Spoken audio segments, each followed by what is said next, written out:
Mm, I know, I heard you.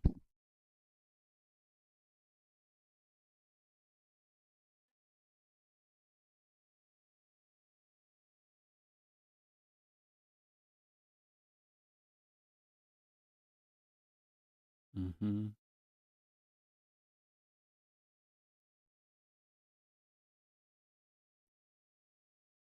Just do it.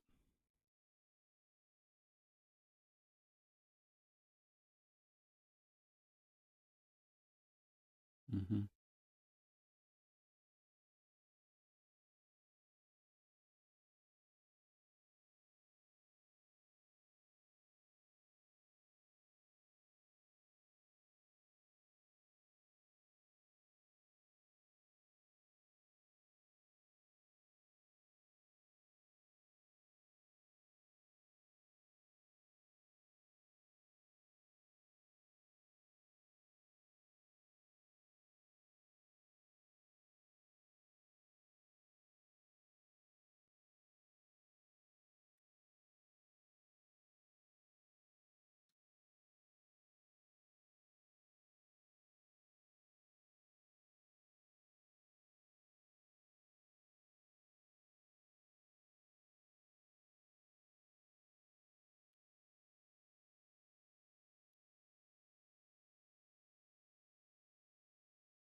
They're like, hmm?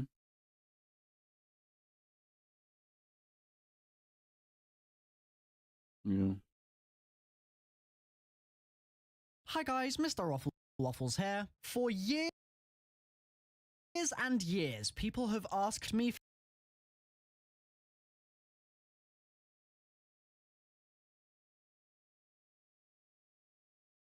Mm-mm-mm-mm.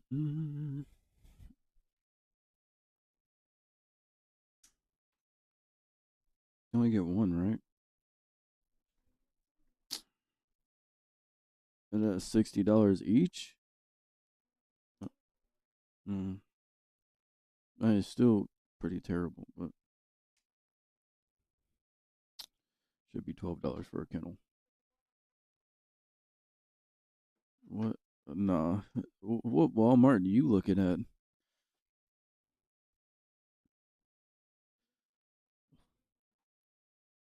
Walmart don't even deserve to have that much. Have items of that quality. $29 for a kennel is insane.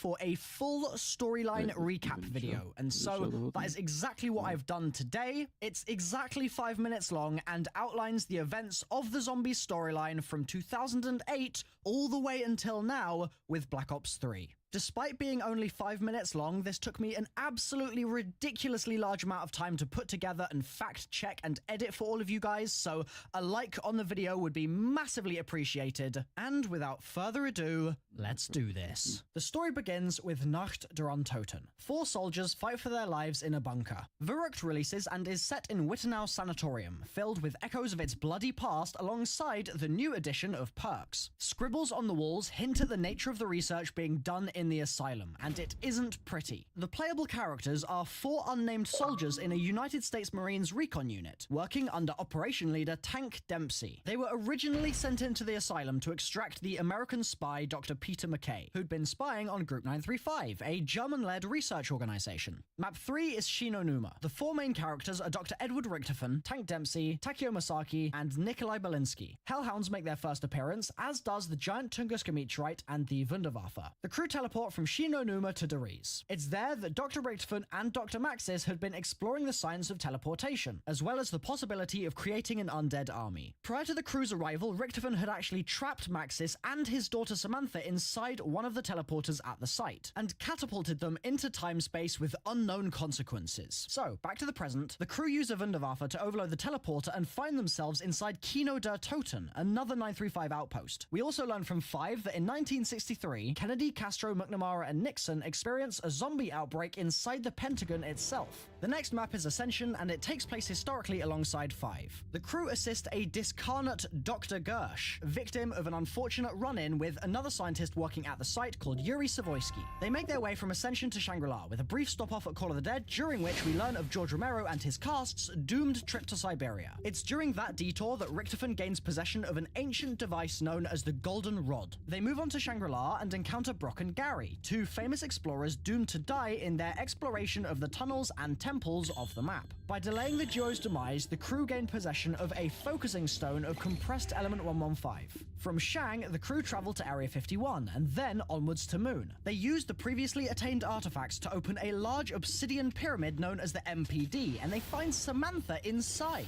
It turns out that she ended up on the Moon after being teleported away from Dariz by Dr. Richtofen, and she's been trying to kill the crew the whole time. Richtofen enters the MPD by swapping bodies with Samantha and assumes control of the zombies. In the process, 3 rockets are fired at Earth, which cause huge explosions and tectonic plate disruption. In Black Ops 2, we find out that there are survivors on Earth. One of them, Marlton Johnson, evades the nuclear fallout inside a shelter located at Nuketown. He meets up with Rossman, Samuel, and Misty in a rather foggy Hanford, USA. Richtofen and Maxis try to persuade the new 4 to do their bidding, which occurs in Transit, Die Rise, and Buried. In each of those maps, a pylon is powered for one of the 2 ethereal voices, in turn determining the endgame outcome of Buried. The decision is down to the player. If Richtofen takes control of the ether, he deletes Maxis from existence. If the opposite occurs, Maxis condemns Richtofen to life as a zombie, as well as making plans to reach out to his daughter Samantha, who is at this point trapped in Agartha. We also learn the story of Weasel, Sal, Finn, and Billy, a quartet of inmates inside Alcatraz prison. The story of Mob is our first deviation from the ongoing narrative we knew throughout World at War and Black Ops 1. The idea of the zombies multiverse is now fully canon. The characters in Mob of the Dead are trapped in a cycle, and only by letting go can their beginning become their end. At some point, the Origins universe Richtofen gets his hands on blood samples taken from 2 of the prisoners in Mob of the Dead. That very Richtofen then meets Takio, Dempsey, and Nikolai for the first time in a Group 935 excavation site in northern France. This newly formed Origins crew assist a young girl whose voice they can mysteriously hear in their heads. Once their work there is done, the Origins crew teleport away, and we're given our first look at a mysterious house containing a different Samantha, a different Maxis, and a different Eddie to those we knew in World at War. 2 years pass between the end of Origins and the start of the next map, the Giant. In that time, Richtofen is armed with the knowledge he gains from the Chronorium, and he carries out his search for the summoning key, eventually finding it in Morgue City. Unbeknownst to Richtofen, the foibles of a magician, actress, boxer, and cop have caused an envoy of the alien Apothicon race called the Shadow Man to become trapped within the summoning key. Richtofen snatches the key from the outstretched arm of a Keeper, another ancient race which exists across multiple dimensions and universes. He then teleports out, travels to the Giant, meets the other Origins crew members there, kills the Richtofen of the Giant universe, known as Richtofen 1.0, traps his soul within the summoning key, and lights a beacon to allow Maxis to find them and help extract them from the site. By commandeering a Giant robot, they travel to Griffin Castle, where Richtofen 1.0 had previously been working. There, they kill Dempsey 1.0 and then travel to Zetsubo no Shima to kill Takio 1.0, who is suffering in a cell below the waves. Both of those souls get absorbed into the key. Before moving on to Stalingrad to look for Nikolai 1.0, the crew take a short detour to an unknown location, which, according to Richtofen, is an insurance policy in case they don't like the end of it. Well, there we have it. The full Zombies storyline thus far in 5 minutes. I really hope you've enjoyed this recap of the events that have transpired since 2008. In DLC 3, we'll no doubt go to Stalingrad to kill Nikolai 1.0, and then in DLC 4, we'll be taking part in a great battle. So, to wrap things up, I've been Mr. Waffles. This has been the full story thus far in 5 minutes. If you want to stay up to date with exactly how the story ends, then subscribe to my channel, and I'll see you next time. Bye-bye. P.S. There are quite a few hidden Easter eggs in this video. Do you think you can spot all of them? Good luck.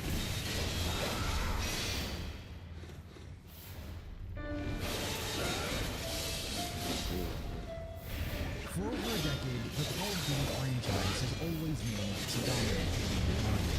While the multiplayer is so iconic it practically defines the shooting genre, there is an equally iconic game mode that has built up its own reputation. No one would have expected such a simple concept to blossom into something so meaningful. Adapting the gameplay as well as the story as it grew in both popularity and passion was Call of Duty Zombies.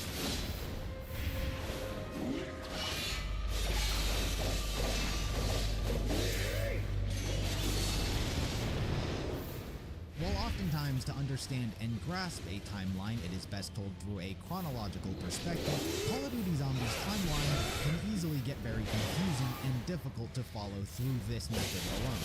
To best deliver the most coherent possible series of events, I will be using a mixture of both chronological and sequential storytelling to make everything as easy as possible to follow. With that said, I present you the complete and abridged timeline of Call of Duty Zombies. Like most stories, everything starts at the beginning. Quite literally in this case. The first beings to ever exist in the universe were known as Keepers. They existed within the Ether. The Ether is simply the name which encompasses the entire universe as a whole. The Keepers were unearthly creatures, but their intelligence and power was astounding. The very first Keeper to ever exist, simply referred to as the First One, created a device known as the Summoning Key. This single device is the oldest artifact in all of creation and allowed the Keepers to manipulate the Ether. With it, they created Agartha, a physical manifestation of the Ether itself. This place would go by many names: Paradise, the House, the place above creation. But despite what it was referred to, it was a location which exists outside of all known and unknown universes, and simply exists within its own pocket. This would be the home of the Keepers. The first one also used the Summoning Key to seed life across all other dimensions, each dimension with their own quirk. But as life goes on with all creation, there is destruction. The Ether didn't come to exist without its complete opposite also being birthed. The Dark Ether serves as the hell to the Ether's heaven. It is a realm of pure evil, capable of corrupting anything that enters it. The Keepers eventually came to uncover its existence, and like most intelligent beings, it was their own curiosity and self-greed which got the best of them. Here enter two very important figures into the timeline, Dr. Monty and the Shadow Man. Both of them are Keepers, however significantly more important than the others. The Shadow Man sought to use the Dark Ether's power for his own self-benefit, and so he ventured into it.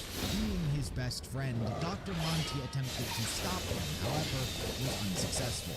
The Dark Ether corrupted the Shadow Man and all of the Keepers who were with him. The corrupted Keepers began to become morphed, changing their appearance and becoming an entirely new entity known as Apothicons. Unlike the Keepers, the Apothicons were given new purpose due to their corruption.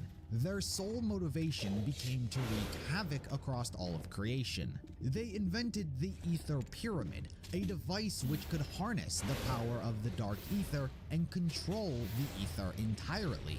Seeing the danger the Apothicons posed, the Keepers were forced to take action and fight against them. This led to a war between the corrupted being led by the Shadow Man and the uncorrupted being led by Dr. Monty. This event would go on to be known as the War of Agartha. When all the smoke settled, it was the Keepers who came out victorious. Seeing their inevitable defeat, the Apothicons hid away their Ether Pyramid on the moon in one of the newly formed universes. All of the Apothicons were then banished to the Dark Ether, where it was to remain their prison. From here, Dr. Monty, as well as all of the other Keepers, forced to take action, could harness their corrupt ones, their appearance with him. The corrupted Keepers began to become morphed, changing their appearance and becoming an entirely new entity known as Apothicons. Unlike the Keepers, the Apothicons were given new purpose due to their corruption. Their sole motivation became to wreak havoc across all of creation. They invented the Ether Pyramid, a device which could harness the power of the Dark Ether and control the Ether entirely. Seeing the danger the Apothicons posed, the Keepers were forced to take action and fight against them. This led to a war between the corrupted being led by the Shadow Man and the uncorrupted being led by Dr. Monty. This event would go on to be known as the War of Martha. When all the smoke settled, it was the Keepers who came out victorious. Seeing their inevitable defeat, the Apothicons hid away their Ether Pyramid on the moon in one of the newly formed universes. All of the Apothicons were then banished to the Dark Ether, where it was to remain their prison. From here, Dr. Monty, as well as all of the other Keepers, vowed their prison. Apothicons were then banished to the Dark Ether, where it was to remain their prison. From here, Dr. Monty, as well as all of the other Keepers, vowed to be the protectors of all universes, guardians of the multiverse, never allowing the Apothicons' corruption to spread. As time passed, the Apothicons slowly somehow managed to worm its way out of imprisonment and into creation once more. And with it, they attacked humanity and Earth. In this universe, the Apothicons attacked humanity, and keeping true to their promise, the Keepers once again descended upon Earth to fight them off. This time, the Keepers were aided by humanity. There was a group of warriors in particular, which, when banded together, they were able to put a stop to the Apothicons. This event would go down in this universe's history as the Great War. With that, the Keepers yet again sealed the Apothicons away. But similar to last time, the Apothicons still had a method of tampering with the multiverses. While they themselves were not able to cross back into creation, they were capable of sending the Keepers yet again sealed the Apothicons away. But similar to last time, the Apothicons still had a method of tampering with the multiverses. While they themselves were not able to cross back into creation, they were capable of sending a specific element. This element would widely be known as Element 115. With it carried all of the chaos and evil of the Apothicons. With enough exposure to it, by simply being in its vicinity, it could create what we know as a zombie. By sending these elemental warriors to all of the dimensions, they were hoping that it would cause enough chaos somewhere to shatter creation itself, and by doing so, it inevitably set them free from their prison once more. It is important to note that neither the Keepers nor the Apothicons can intervene directly with the free will of humanity. Anything they want them to do, they must decide according to their own volition. The reason this is due to a device known as the Agarthan device. This is yet another artifact which holds unspeakable power. The Agarthan device is capable of manifesting the user's will into reality, like a genie in a bottle. It was even capable of turning into the conflict between Keepers and Apothicons altogether. This is why both the Keepers and Apothicons sought this out. However, unlike the summoning key, which existed since the beginning, the Agarthan device needs to be crafted. It required three things: the blood of an Apothicon Elder God, an elemental shard which can only be obtained by binding 4 souls to the ether through a piece of element 115, and a vessel for everything to contain it. And all of that leads us to Earth in the original timeline, where the Apothicons sent divinium meteors to different dimensions. In this timeline, it was first uncovered by the small mining town of Purgatory Point in the year 1885. This story follows a man named Jebediah Brown. When he was only 10, he and his mother moved to Purgatory Point seeking a new life. The two settled in quite well, both getting jobs in the local shops. For over 40 years, there never quite seemed to be anything of note. But one day, miners uncovered a mysterious blue rock. This was Element 115. Due to the frequent and direct exposure to it, the rock corrupted a miner named Clive Farnsworth, who was turned into a zombie. He returned to the town and killed Jebediah's mother, viciously ripping out her throat. Clive was promptly killed by their neighbor, and Jebediah buried his mother. The day's the 14th of April, the year of our Lord 1885. A day I will hold dear till my last. I have done and spent 30 years of my life in Purgatory Point. My ma brought me out here when I was 10 years young. She hoped to give us a chance at a new life. They're good folk here in Purgatory Point. Sure, sometimes they get a little rowdy, and maybe we stray too far from the heaven's gate. What do you expect from a frontier mining town? Something happened to one of the miners. Clyde Farnsworth, a good man, came by the shop a few times. Anyway, he went down into that mine, stayed down there for 10 days. He came back up. He was changed. They say he was like a feral animal, rabid, carnivorous. His mind was gone, his flesh all sallow and bloody, his eyes ablaze in a red light. First home. I was in shock at the time. Went out to meet him. Clyde. Jumped him down quick. Clyde jumped on me. Ripped his throat. Old Bill ran over, put two through Clyde's skull, shot him dead. Like a dog. Mom. She's been laid to rest now. She'll rise up to heaven. Bless her soul, she'll be greeted with open arms. That mine. Digging for that blue rock. Some folks say you stare too long, you'll find the devil in it. Understand what happened. I'll head down to that mine tomorrow. He knew something was wrong, as word had spread about this blue rock, and so he went searching for answers himself. He visited the unidentified meteor, and upon his interaction with it forever changed him. The corruption had touched him, and thus connected him to the ether. That night, upon his return, he had visions from what he perceived as angels. In reality, these were the Keepers. They had warned him to prepare for what was coming, and were also testing the limits over how much influence they can have over humans. Their first real test was getting him to create a machine that could upgrade any weapon put inside it. This was the creation of the very first Pack-a-Punch machine. They guided him in constructing the blueprints, and despite not being much of a blacksmith, he was successful in the Pack-a-Punch's creation. Today's the 19th of April, year of our Lord, 1885. Somehow. I don't know how it's possible. Last I recall, I was headed into the mine. I swear, I was only down there for a few hours. When I come back up, townsfolk say I've been missing for 5 days.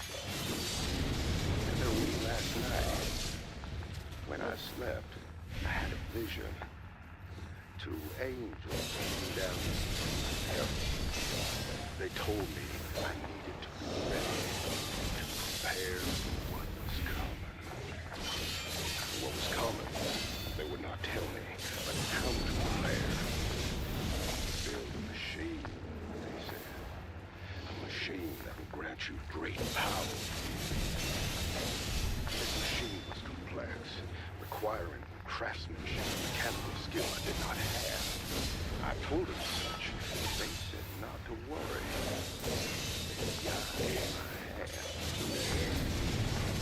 When they described it, it sounded like an oven, kill. Stick your rifle inside. When it come back out,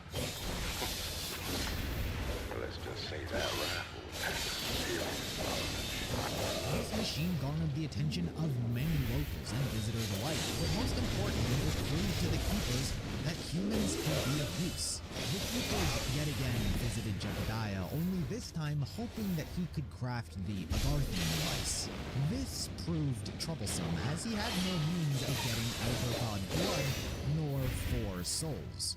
What he was capable of, however, was crafting the vessel for which it would be held, and that's exactly what he did. Today's the 30th of June, the year of our Lord 1805. My invention is the top of the time. People have been coming from far and wide, eager to get a chance to upgrade their firearm. Revolver, rifles, the field, pack them all. I pray every night I get ahead of sending them to aim. I couldn't have done this without their guiding hand. They returned to me last night. They told me there was another machine they issued. They called it the Agarthan device. Said it had power to grant that which one truly desired. I told them I was their servant.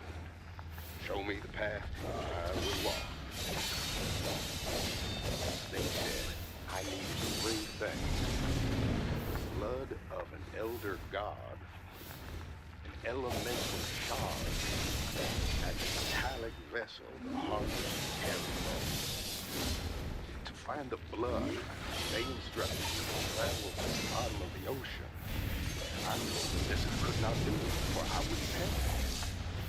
To craft an elemental shard, they instructed me to forge 4 swords with a blue rock from our mine. I told them this I couldn't do, for I do not have the means to siphon a human soul to an element. But I added that I think I could. Over time, the town would fall into ruin due to its close proximity to element 105. The residents became delusional, paranoid, and even Jebediah suffered some side effects as well. He became overcome with grief about the loss of his mother, and for whatever reason, perhaps the simple madness of losing one's mind, he dug up his mother's corpse and put it into the pack-a-punch machine. This created an unforeseen result. Her body did not disappear from the machine as any normal gun would. Instead, an apparition of her appeared in their old house, although it was a much younger version from when she died. Her ghost would continue to be bound to the house for the foreseeable future. The witch? 21st of July. That was the witch? Year of our Lord. His mom was the witch? A confession. I am burdened with sin. I fear I am the architect of my own damnation. This town is cursed. The devil himself has possessed our people. Folk acting all kinds of crazy paranoia, visions, seeing things that ain't there. And the violence. It's ridiculous. It was reality. 7 dead in the last 5 days. Sheriff don't know what's gotten into this people. But I know. Those ear tones. That was literally ear tones. That was just ear tones. Rocks. Meteors from the sky, from up in the stars. From heaven. Whatever the cause. I fear the disease that consumes this town. It's got me. Last night, I overcome loss and grief. I went to see Mom Savior.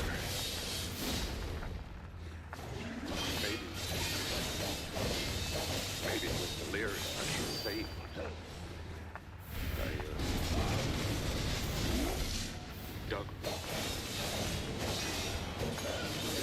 Took her in town. I can't finish it. I don't know what came over me. Something took control of my body like a puppet on a string.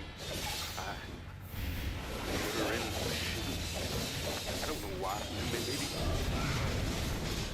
bring her back to me. But she vanished. Nothing vanished. I stumbled home in the daze, but as I arrive, I see before my eyes like an apparition.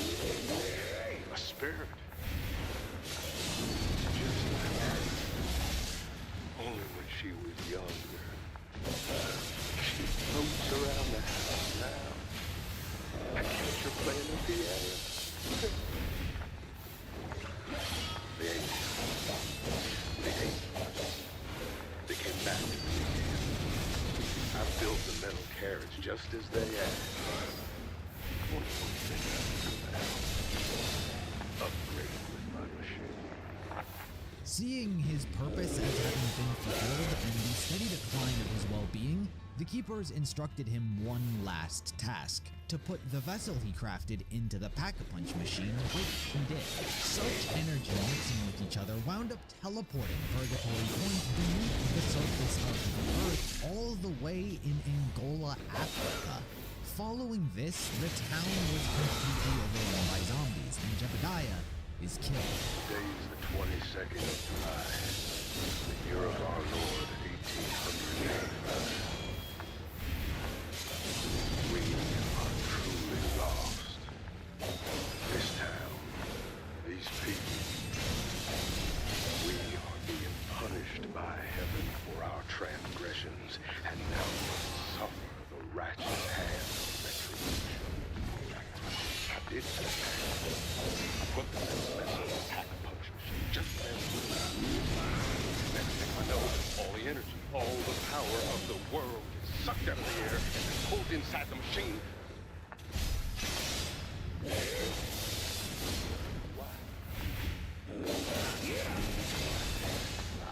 My shop, all the people, the whole damn town has been transported, as if willed by the Lord, into this cavern buried below the surface of the earth. Out here, we are at the threshold of hell, the world just waiting to open below our feet. We've been overrun by the devil's army. The dead have risen and now do us in battle. My name is Jebediah Brown, and I bow humbly before the two angels and ask for forgiveness. Show us the path to salvation. We are listening. Hello? The events that transpired here would remain buried for some time. No one would know of the zombies or Element 115. All that was left were remnants of a once forgotten mining town. The setting and time frame for everything that's about to happen is World War II, Nazi Germany. The events that happened in the real world are very much the backdrop for everything going on around it. World leaders and military alliances all still apply. For this story, we are largely following the side of the Germans. The next character to uncover Element 115's existence was a doctor named Ludwig Maxis. He formed an organization known as Group 935 dedicated to this element's research and study. Among its constituents was Edward Richthofen. Dr. Richthofen is a bona fide sociopath who sees no moral distinction between natural death and plain murder. He is a Nazi doctor and major general within Axis ranks. He was originally at the forefront of torture and information extraction research during the war, but when approached to join Maxis to research Element 115, he did. It is also important to note that Richthofen is also part of the Illuminati and was working on behalf of their interests when joining Group 935. The Illuminati's role in the entire timeline is largely unimpactful and not important. The facility they were given was at Doris. Other notable members within the organization included Sophia, Maxis's personal assistant and lover. Other accompanying scientists included the likes of Dr. H. Porter, Dr. Schuster, and Dr. Groff. There were also two spies who infiltrated the organization as well. Despite being kept under wraps, the OSS caught wind of this new project and infiltrated the group in attempts to learn more. These included two Americans named Peter McCain and later Dr. Harvey Yena. Years after Maxis's discovery, the Japanese army also discovered deposits of 115 in the swamp. They established the Rising Sun facility and similarly created a group to research it known as Division 9. In the early days of Group 935's formation, it was solely dedicated to Element 115's research and the concept of bettering the human condition. Gentlemen, allow me to take this opportunity to welcome you to Group 935. This is a prestigious moment in the history of our race. You represent the future of technological advancement. You are the pioneers of human discovery. In your hands lies the destiny of mankind. In our hands is a great power, and with that power comes a price. You will volunteer to be part of this great experiment, and with that decision comes the responsibility of absolute secrecy. No one is to know what you do, where you work, what our research has uncovered, or what our purpose will be. You will have no further contact with your loved ones, with your family. Your decision to fully dedicate your life to Group 935 is absolute. In your locker, you will find your field of manual, which will direct you should our manifesto get compromised. We cannot afford to let this power fall into the wrong hands, and therefore, the field of manual should be considered your final. Make your preparations now. A new dawn is beginning for mankind. Much of its time and effort went into building the matter transference device, a teleportation device developed by Element 115, though experiments with this would be largely unsuccessful. Attempts were made right out of the gate by teleporting human corpses, but they would always be reduced to slop. If the teleporter didn't immediately maim the subject, then they simply vanished without a trace. But the two stumbled upon a miracle. During one of their teleportation tests, the corpse was brought back to life. While the teleportation was a failure, this was a whole new avenue for further research. They learned Element 115 had the ability to reanimate the dead, and so Maxis sought to find a way to control them. But this was an especially difficult task, as the zombies were always disobeying his commands. Maxis almost completely shifted his attention from teleportation over to the undead. Richtofen continued on with the help of Dr. Schuster. Over the next few months, the two scaled down their testing size from human teleportation down to a walnut. And for the first time, they successfully teleported an item as intended. Log entry 38, date 7/4/1939. Matter transfer revoked. Prepared for test run number 151. Now, subject looking fast, prove that it's possible. Dr. Schuster. Yes, Doctor. We have the new test subject, a walnut, weighing in at 10 grams. The target platform is now at 3 feet with no obstructions. We have 1 microgram of the evidence. Calculations, it'll be entirely used up during the test. Excellent. Correct test number 151. Yes, Doctor. Please, insert your earplug.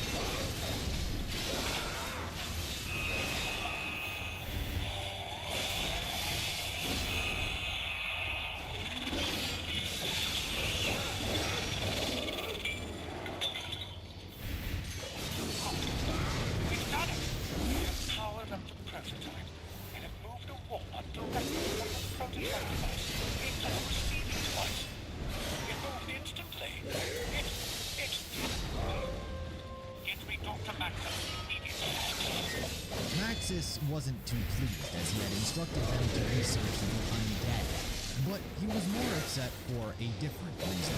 Over time, Group 935 ran into financial problems, and they needed someone who was willing to fund their research and developments. This is where Maxis struck a deal with the Nazi Party. They were willing to fund Group 935 and allow them to continue their research so long as they developed weapons for them, which Maxis agreed to. But this is not the crucial experiment that you are supposed to be working on. With all due respect, Dr. Mattis, this is a breakthrough of unimaginable proportions. What? That you moved the walnut a few feet? Yes, sir. We will improve the human condition by revolutionizing the walnut industry.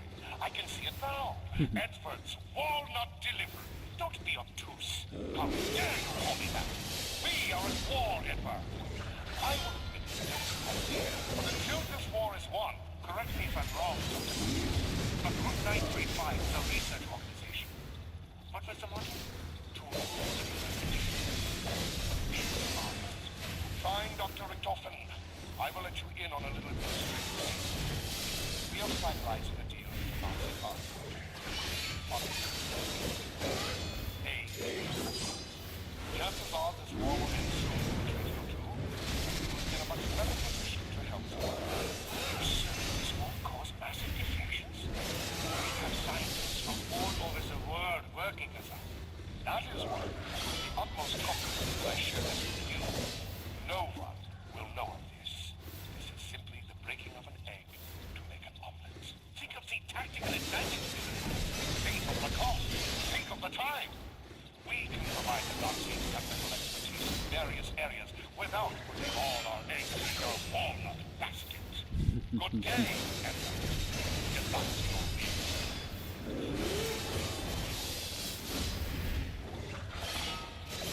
I think Dr. Maxwell is not interested. No matter. We'll do this on our own and publish the findings before he has a chance to. You're not suggesting that Dr. Maxwell's prestige in this technology is effective, are you? But by no means discouraging them. Great scientists must stick together and achieve great science. Fortunately for them, Richthofen had already invented the Wunderwaffe DG2, a wonder weapon powered by Element 115. To save the hassle of mentioning each individual creation as they happen, for the sake of simplicity, let's just go through them now. The Thundergun DG3 was the successor to the Wunderwaffe, originally thought up by Richthofen but instead created by Maxis. Maxis was also responsible for the JGB, also referred to as the Shrink Ray, as well as the original ray gun. Richthofen also invented the Monkey Bomb. The various other scientists within Group 935 had their part as well. Harvey Yena invented the Scavenger Sniper Rifle, Dr. Porter invented the successor to the original ray gun in the Ray Gun Mark II, and likely the Mark III as well. He was also responsible for the Wave Gun. Pretty much every wonder weapon found within the games were created by either Group 935 directly, or similar groups who were doing the same thing later down the timeline. This also goes for the perks and elixirs. Juggernaut, Quick Revive, Speed Cola, and Double Tap were all fused with Element 115 for their special effects. These inventions would happen over the course of the timeline, so just keep that in mind. They didn't just all get invented in a few months. The Nazis were happy to fund them so long as their weapons development, teleportation technology, and reanimation of the dead were to be used to help them in the war. This is why Maxis was so upset over Richthofen continuing the teleportation experiments when the undead army would be far more useful. But Richthofen was surprisingly a man of science. He might be a sociopath, but he continued to work diligently on human teleportation. In fact, as time went on, he became so confident in the success of the matter transference device that he offered himself to be used as a test subject. And this is where you can really say Richthofen's story begins. 42, date, January 4, 1940. Dr. Schuster and I, despite mounting pressure from Dr. Maxwell, have continued working on the matter transference prototype. We have made great strides in the last 10 days and are ready for our first human subject. If our calculations are correct, we will send a test subject to a receptacle station sitting 30 yards away and behind a cinder block. 9, Dr. Schuster. This must be done.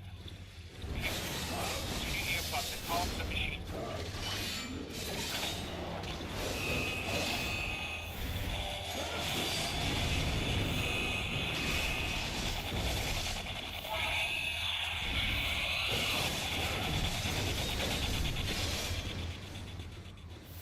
Is there power outage? Why, it's just I hear almost radius. How very unexpected. Dr. Schuster,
He was transported to the moon, where he encountered the Ether Pyramid that was hidden by the Apothicons. Piqued by his curiosity, he inspected the device where he was electrocuted, and thus the corruption of the Dark Ether spread unto him.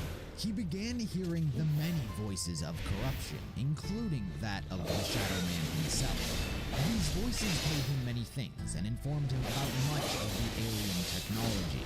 He was slowly driven insane, forming an obsession with finding a way to be favored of Garth. Shortly after becoming corrupted, he was then teleported to Shangri-La. While it was initially shocking finding himself in the middle of a jungle, he did meet the residents of the area as well as uncovering more traces of Element 115. Upon learning this, it didn't take him long before he began manipulating them for his own benefit. Due to the indigenous people's primitive culture, Richtofen introduced them to the miracles of modern technology, hydropower, mining systems, electricity. Richtofen was worshipped as a god in their eyes, and this made it easy for him to convince them to mine Element 115 for him, and they did. While here he encountered the Focusing Stone, another elemental rock from the ether which held a unique purpose. When combined with something known as the Vril device, different to the Vril vessel, one can swap souls with another human being. Richtofen had an elaborate series of traps built to protect it, and once it was done, subsequently left Shangri-La. With no more guidance, the inhabitants, with constant exposure to 115, became zombies and died. He returned back to Maurice less than a month later and informed the zombies and guidance, the inhabitants with constant exposure to 115 became zombies and died. He returned back to Maurice less than a month later and informed Schuster of what he witnessed. Log entry 43. Date January 23rd, 1940. Cannot be certain what happened to Dr. Kratuga once the tests commenced. He just disappeared from the machine into thin air. I have searched the area for days and I am afraid I might have to scrap the mission. Not scrap anything. He's done something. Something wondrous. Dr. Richtofen, you're alive. I'm more than alive. Is the device still intact? Yes, but what happened to you? That cheap. That's incredible. One just making a nerd. What are you talking about? Are you alright? Get in the matter transference protocol, Doctor. Need have worked. Bearing witness to the pyramid on the moon, he and Dr. Schuster formed a plan to build a base there where it could be further studied. The base on the moon would be known as Griffin Station. They used the moon's successful teleportation technology to transport workers and supplies. Many 935 scientists were happy to join Richtofen's cause as they had become disgruntled with Maxis' arrangement with the Nazis. And from here, Griffin Station would continue to be built. Maxis was completely oblivious to the advancements Richtofen and his men were making, but that's in part because he had his own problems at the time. Funding was yet again running out, so he had Sophia write a letter to Reichstag High Command, informing them of this problem and updating them on the mass production of their weapons. Sophia, this letter is to go to the Reichstag High Command immediately. Gentlemen, it is with the utmost urgency that I draw your attention to the lack of funding being injected into the giant project. While I believe we are close to realizing the ultimate plan, we still have several years of development before it is ready. It would be folly to cut our expenditures so early in our development. As you know, early tests from the DG2 have easily outperformed expectations, and we fully anticipate mass producing the Wunderwaffe within the next few years. Work on the matter transference has, however, come to a standstill. We simply do not have enough element 115 to continue these experiments. The test subjects have survived teleportation, but are currently unresponsive to commands and cannot be controlled. If we are to overcome this obstacle, we need to increase the frequency and size of the experiment. To this end, I suggest we find not only a regular supply of 115, but that we also find a larger conduit to channel the energy. Our operatives in America have informed us that the U.S. has a large supply of the element at the Nevada base. So time is of the essence if we are to stay ahead of them. This cannot be done if you cut the budget, nor can it be done if you insist on pressuring us into action before we are ready. I am of course available for discussion of the matter, but in the meantime, I will continue with the work here and try to win this damned war. Signed, etc., etc., Dr. Maxis. In response to this, Germany complied and even gave them new bases of operations to continue and expand their research. These included a repurposed theater at the Kino facility in Kino der Toten, an asylum facility in Berlin, which is Verrückt. They even managed to convince the Japanese army to relinquish control of their Rising Sun facility in Shinonuma. Division 9 would still remain intact, but just under the leadership of Group 935. Two other facilities were established as well, one in Siberia near the Tunguska River, which is where the maps Call of the Dead and Tag der Toten take place, and one in an old run-down castle named the Eisendrache. Now, I've gotten a bit into this timeline without mentioning someone who's to become very important down the road, and that is Samantha Maxis. Her mother died upon giving birth, and so her father brought her along to the Doris facility to be closer to her. However, this would not be the case. Maxis was so focused and dedicated to his study and research that he often neglected Samantha and failed to keep an eye on her. As an attempt to make up for his negligence as a father, he gifted her a dog named Fluffy. Now, you must be very diligent with her, Samantha. Owning a dog is a very responsibility. Yes, oh, I love her. You must feed her every day and walk her, and be very careful when you play with her. You know she's going to have a puppy. Really? Can I keep the puppies too, Father? We'll see, Samantha. One step at a time. But for now, Samantha would simply just exist in and around the area. Just over 1 year later, Griffin Station was successfully built on the moon. Richtofen places Dr. Groff in charge of its research and returns back to Earth to continue the charade with Maxis. Gentlemen, for 2 long years we have toiled here under the Eagle's Nest to build our fortifications. For 2 long years we have taken equipment to build up our land. For 2 long years we have worked under Group 935, believing that Dr. Maxis truly wants to help the world. We made his government. Today, that all ends. I bring to you what this project is all about. But I have worked completely for my enemies. It is an ancient brain machine. For you, Dr. Brown, are now the lead scientist here at Griffin Station. You will be the one to discover how it works. Nice, Dr. Brown. I know what it does. It is a direct connection to another dimension. No more proportions to teleporting all of this gear to the moon or to building Griffin Station.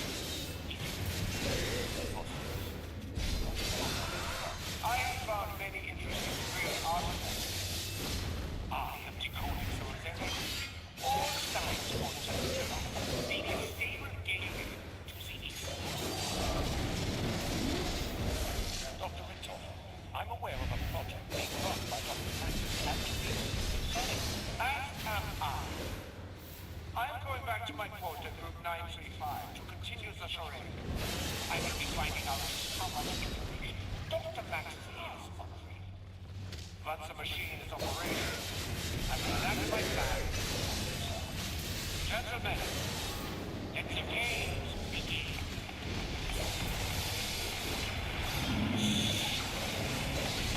So now For the most part, Maxis wouldn't pick up on Richtofen's scheme, but he would begin to question his sanity due to his frequent exposure to 115. No master transference tests at the new site have been largely unsuccessful.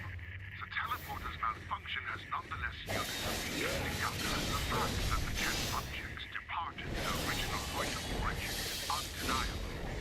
But it's uncertain is what became of them. Richtofen is insistent in his belief that they have been transported not through space, but through time.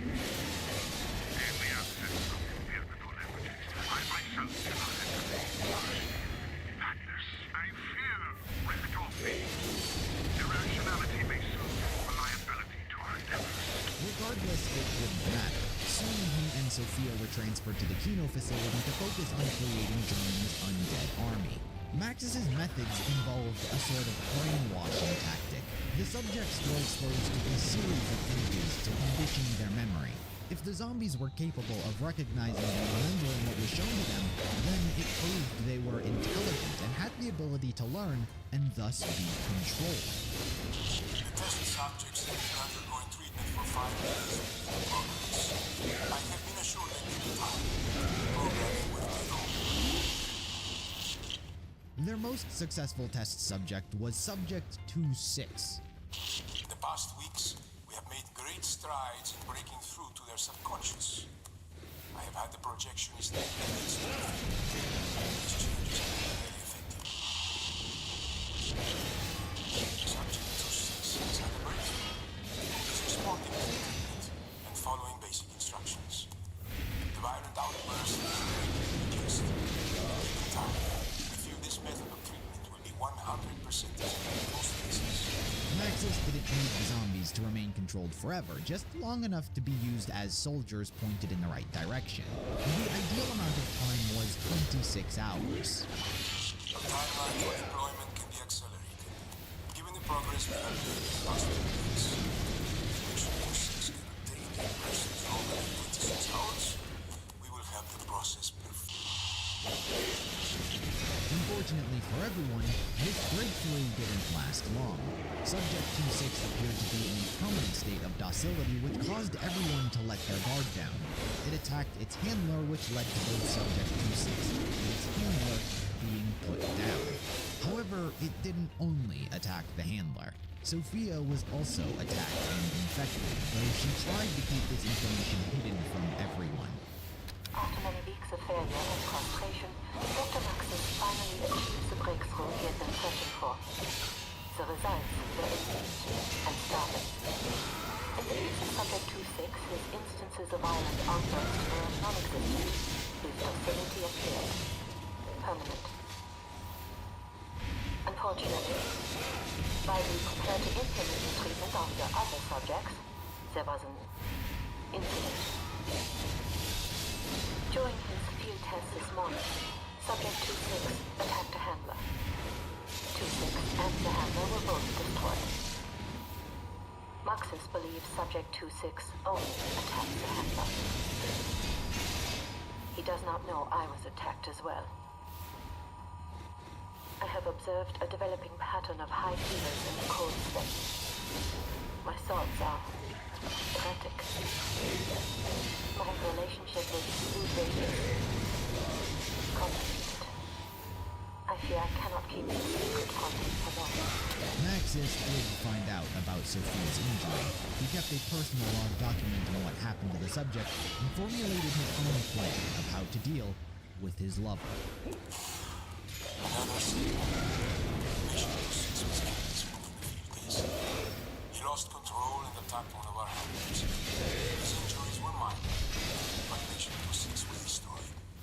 The break-in programming coincided with flashing lights and loud noises of the fire alarm in the test facility. What is it? The break-in programming coincided with the flashing lights and loud noises of the fire alarm in the test facility. One moment. What is it? You wanted to see me? Sophia, yes. You come in. Sit down, my dear. Have some tea. Is everything all right? No. Everything's fine. Your tea. I heard a nefarious rumor earlier regarding the field test with Subject 2-6. Are you feeling all right? Of course. Just strange, this rumor. May I see your arm? What?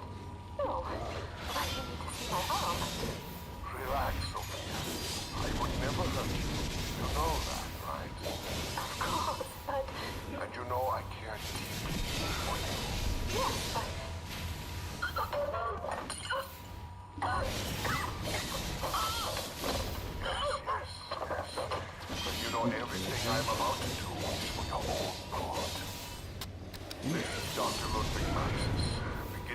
preliminary trials for the Strategic Operations Planning Heuristic Intelligence Analyzer.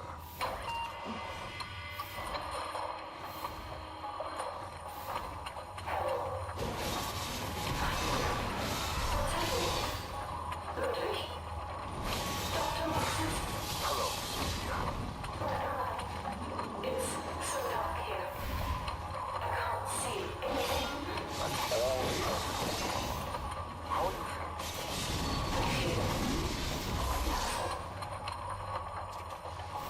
What have you done to me? I saved you, Sophia.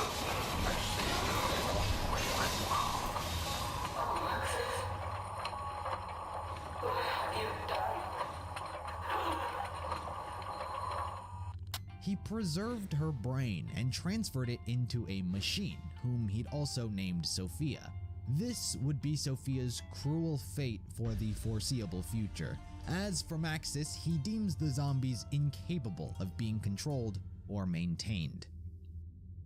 As for Richtofen, when Maxis was sent to the Kino facility, Samantha was placed in his care, and he took her to the Siberian facility to conduct his own human experimentation, not just on new test subjects, but also on Samantha herself. It's not exactly known why or for what reason, but Richtofen had experimented on Samantha where he came to form a hatred for her. Nevertheless, this would slowly develop over time. It is also around this time that Group 935 uncovered remnants of Purgatory Point and collected all of the research found there left behind by Jebediah Brown. Richtofen learned of the Agarthan device and its ability to make any desire come true, the necessary components needed to craft it, and he figured it would make a good backup plan to get to Agartha, if his goal to take over the world didn't pan out. Also, it kind of became Richtofen's goal to take over the world and gain absolute power. The Vril vessel was brought to him, and he kept watch over it and the Agarthan device's progress. Log entry 937, date May 15, 1900. Dear Diary, our men have safely returned from Africa, where they recovered a number of arms buried underground. Subterranean cowboy village. Paris was That's right, an American cowboy investment buried underground in Africa. After pile, the men full, and thinking they could just waltz into another country and claim it as theirs. There's no art to their work. But I digress. The boys have returned with a number of facts, articles, documents. They have pieces from a destroyed machine called the Sucker Punch. Is a name as clever as that, it must be. I have given the schematics to Dr. Porter. Perhaps he will have better luck replicating Jebediah Brown's work. We also recovered plans for the Agarthan device. It seems that the blacksmith already built one of the pieces, the fabled Vril vessel. The Agarthan device, a device capable of granting that which was desired. Almost like a genie in a bottle. I think I shall keep this genie in my back pocket. If my plan fails, perhaps this device can get Agarthan. As for Richtofen's human experimentation project, 3 test subjects were captured. Log entry 1420, date July 18th, 1900. I have been at Route 935, Siberia. My cup already runs over with exciting news. Yesterday, I would receive not one, not two, but 3 test subjects. Hopefully we will be able to use these specimens to access the human mind. Object obvious on standby until we crack this code. Firstly, a Japanese samurai in Bushido, Kratuga Masaki. He's a man who's always been dedicated to his principles. He was born into a wealthy family, a bloodline dynasty of highly decorated samurai. Even from the early age of 5, he would be seen playing in the streets with his katana, slicing the tails off terrified kittens. It was clear that he was going to continue bringing honor to the Masaki name. His life was dedicated to perfecting his discipline, for without it, life otherwise had no meaning.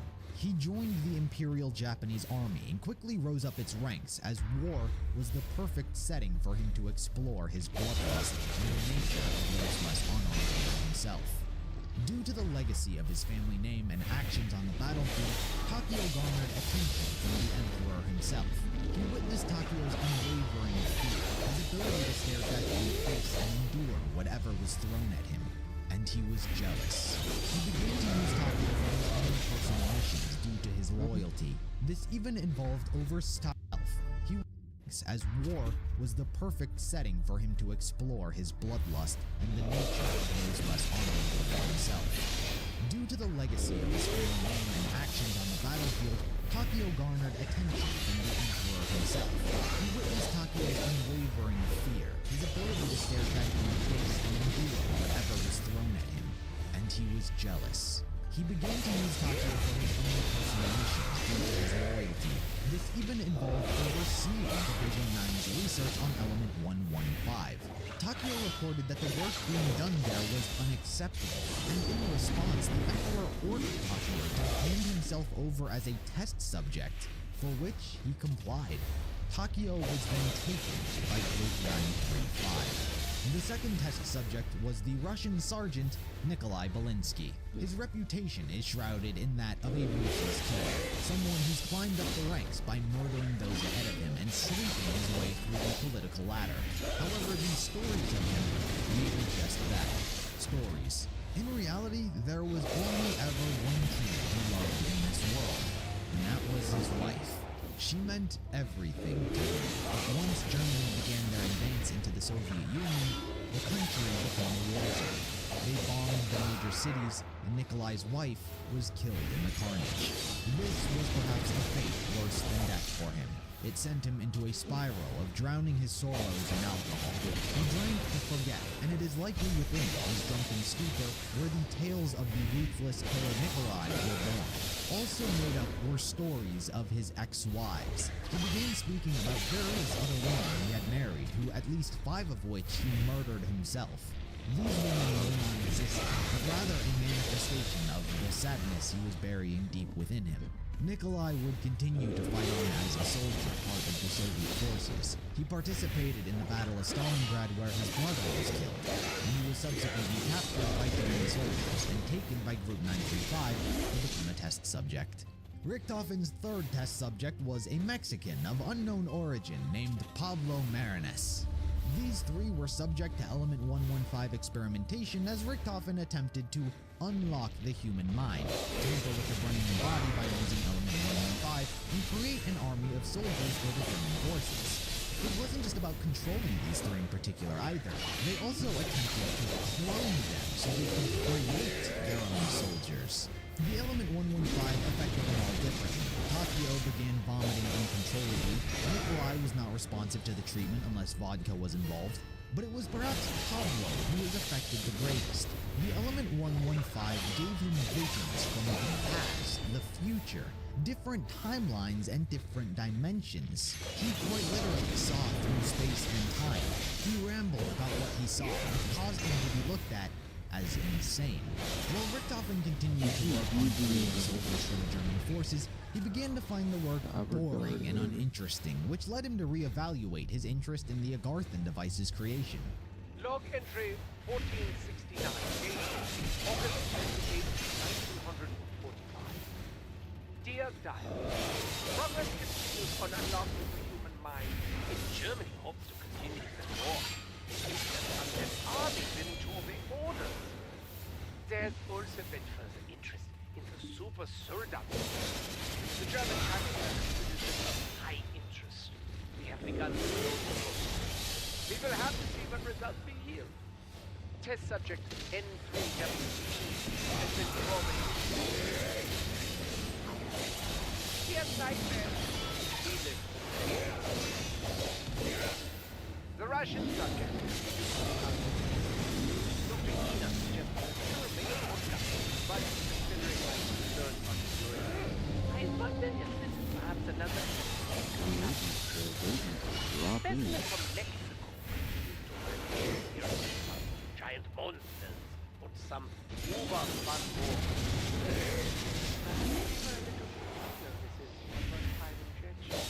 I did not think. If I'm being honest, I'm beginning to find this person crap. And then army super soldier program. So nice. Germany has truly limited the organization. The appearance of the spider has inspired me to review the blacksmith schematics. The garden device and its 3 components.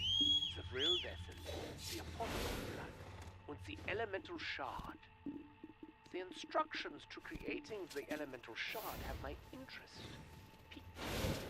4 human souls merged with element 115. This may be something in my wheelhouse. Richtofen's experiments would continue with further failures, particularly the death of Pablo during a test to unlock the human mind via the spleen.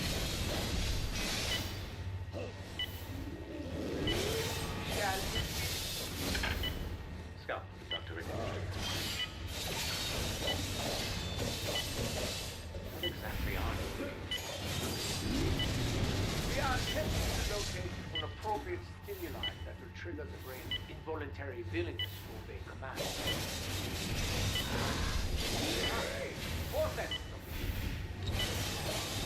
Forceps, Dr. Richardson. But the liver and kidneys, or spleen, are a goal to adopt the barrier.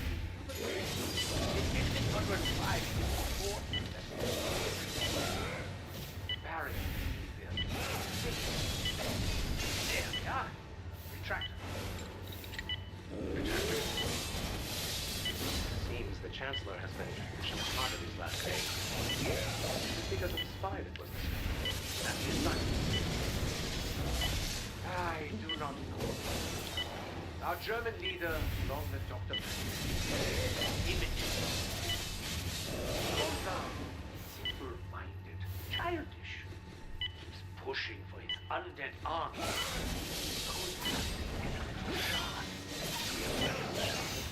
A device capable of anything. They could use it to craft anything, including an alarm. On this moment, I grab the agenda. A darkened device. Why haven't I heard about it? Dr. Nina, do you have a third? I'm ready. Please, proceed. Checking serum in 3, 2, 1.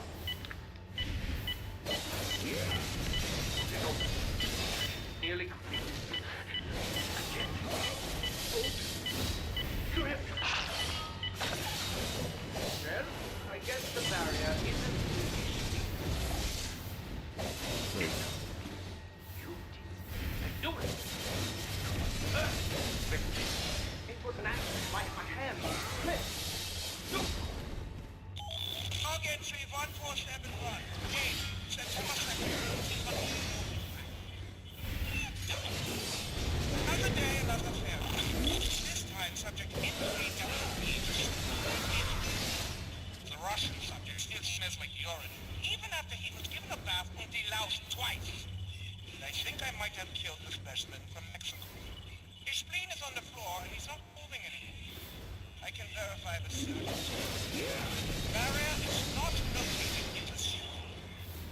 Dr. No matter the cost, I will but you might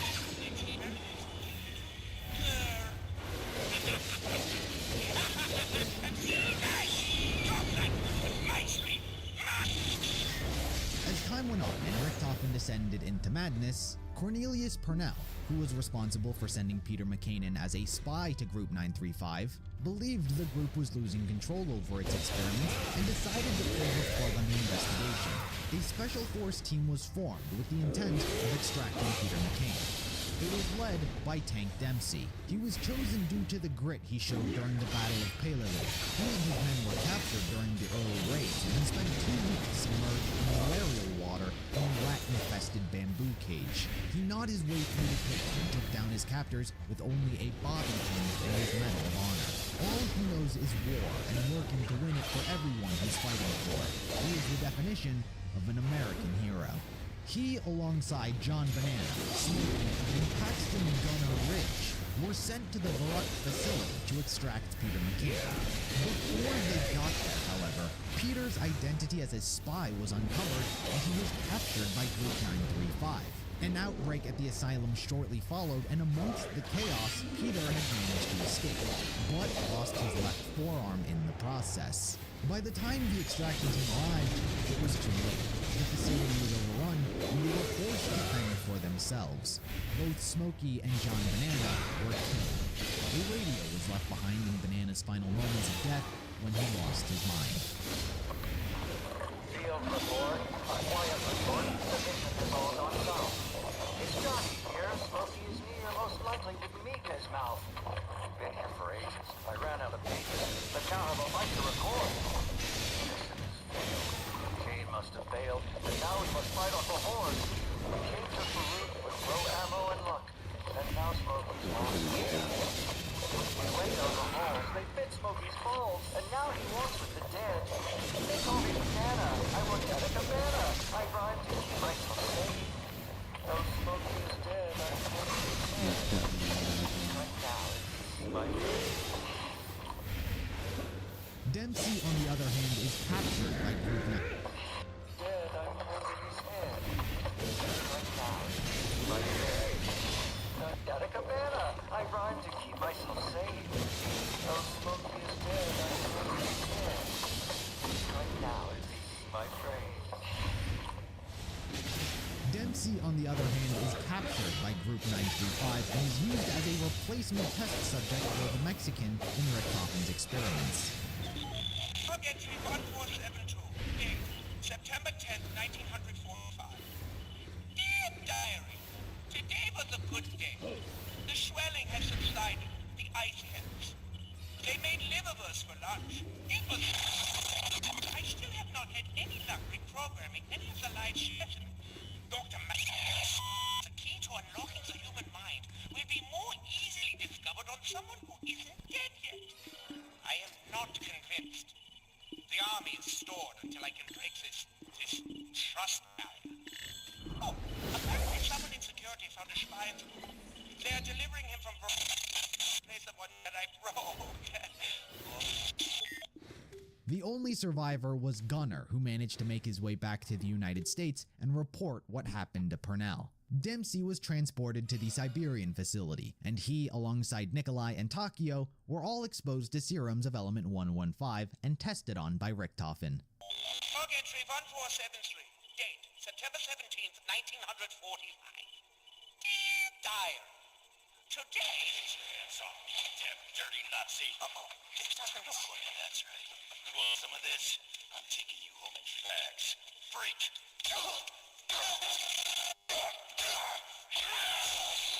Nine, I don't think so, America. Okay, now. I suppose this must be the replacement specimen. Time to get to work. I can still hear you. Hit him again with the stick! There were many attempts to grow their own versions of these three, but each one of them came out deformed and a failure in one way or another. In the end, these tests would be unsuccessful and later abandoned. Experiments would continue to be conducted on the three, however. Serums of 115 were continuously injected into them, causing them to slowly go mad. Evidence of this can be found in their prison cells written on the walls. These experiments caused side effects in each one of the characters as well. Dempsey had a loss of intellect, but his will became stronger than ever. Takio became silent, but when he did speak, they were usually in old proverbs. And Nikolai became dependent and only responded via vodka. Log entry 1474, date September 20th, 1945. Dear Diary, it would seem that the OSS realized that we captured one of their spies. They tried to send a rescue team into Verut. That was all first batch of test subjects. I suspect there are other moles in the organization. Dr. Harvey Ina and Dr. Peter McKay, to be precise. Dr. Matthew include any Americans in Group 935, no matter how much genius they held. Stupid Americans with their apple pies and baseball and children. But I digress. The new American test subject is interesting and muscle. His intellect seems low, but his will is strong. Like others, he doesn't seem to know who he is anymore. Unlike the others, he keeps breaking the restraints and yelling at me. Test subject N3WB is still staring at the floor, muttering what sounds like some kind of proverb over and over again. I think his mind may have been destroyed by the process. Oh, well. The Russian subject recently began responding to stimuli, but only after injecting him with a new serum made primarily from vodka. Perhaps this is a breakthrough we've been waiting for. While Richthofen continuously worked on unlocking the human mind, his own motivations and goals would also be tested. He began making progress on the Agarthan device, specifically the Elemental Shard. Using a processed rock of 115, Richthofen successfully managed to siphon off pieces of everyone's soul and put them into the rock. This included himself, as he needed 4 souls in total. And goals would also be tested. He began making progress on the Agarthan device, specifically the Elemental Shard. Using a processed rock of 115, Richthofen successfully managed to siphon off pieces of everyone's soul and put them into the rock. This included himself, as he needed 4 souls in total, and he was conveniently around. Oh, there. The Russian subject recently began responding to stimuli, but only after injecting him with a new serum made primarily from vodka. Perhaps this is a breakthrough in the experiment we have been waiting for. Perhaps I was too harsh on Dr. Yina. It was he, after all, who suggested the vodka serum. Credit where credit is due. Today also marks a great success for one of my side projects. Using a processed rock of element 115 and the Vril vessel, I was able to successfully siphon a piece of the souls from our 3 specimens and inject them into the rock. Without access to a 4th individual, I used part of my own essence. Much to my surprise, the rock grew and transformed, creating a beautiful shard of glass made purely from element 115 and parts.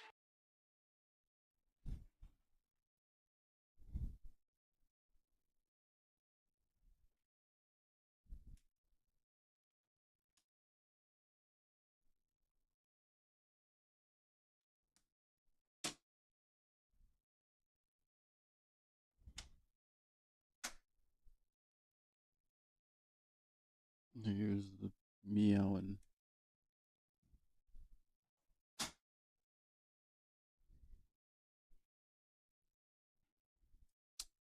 No.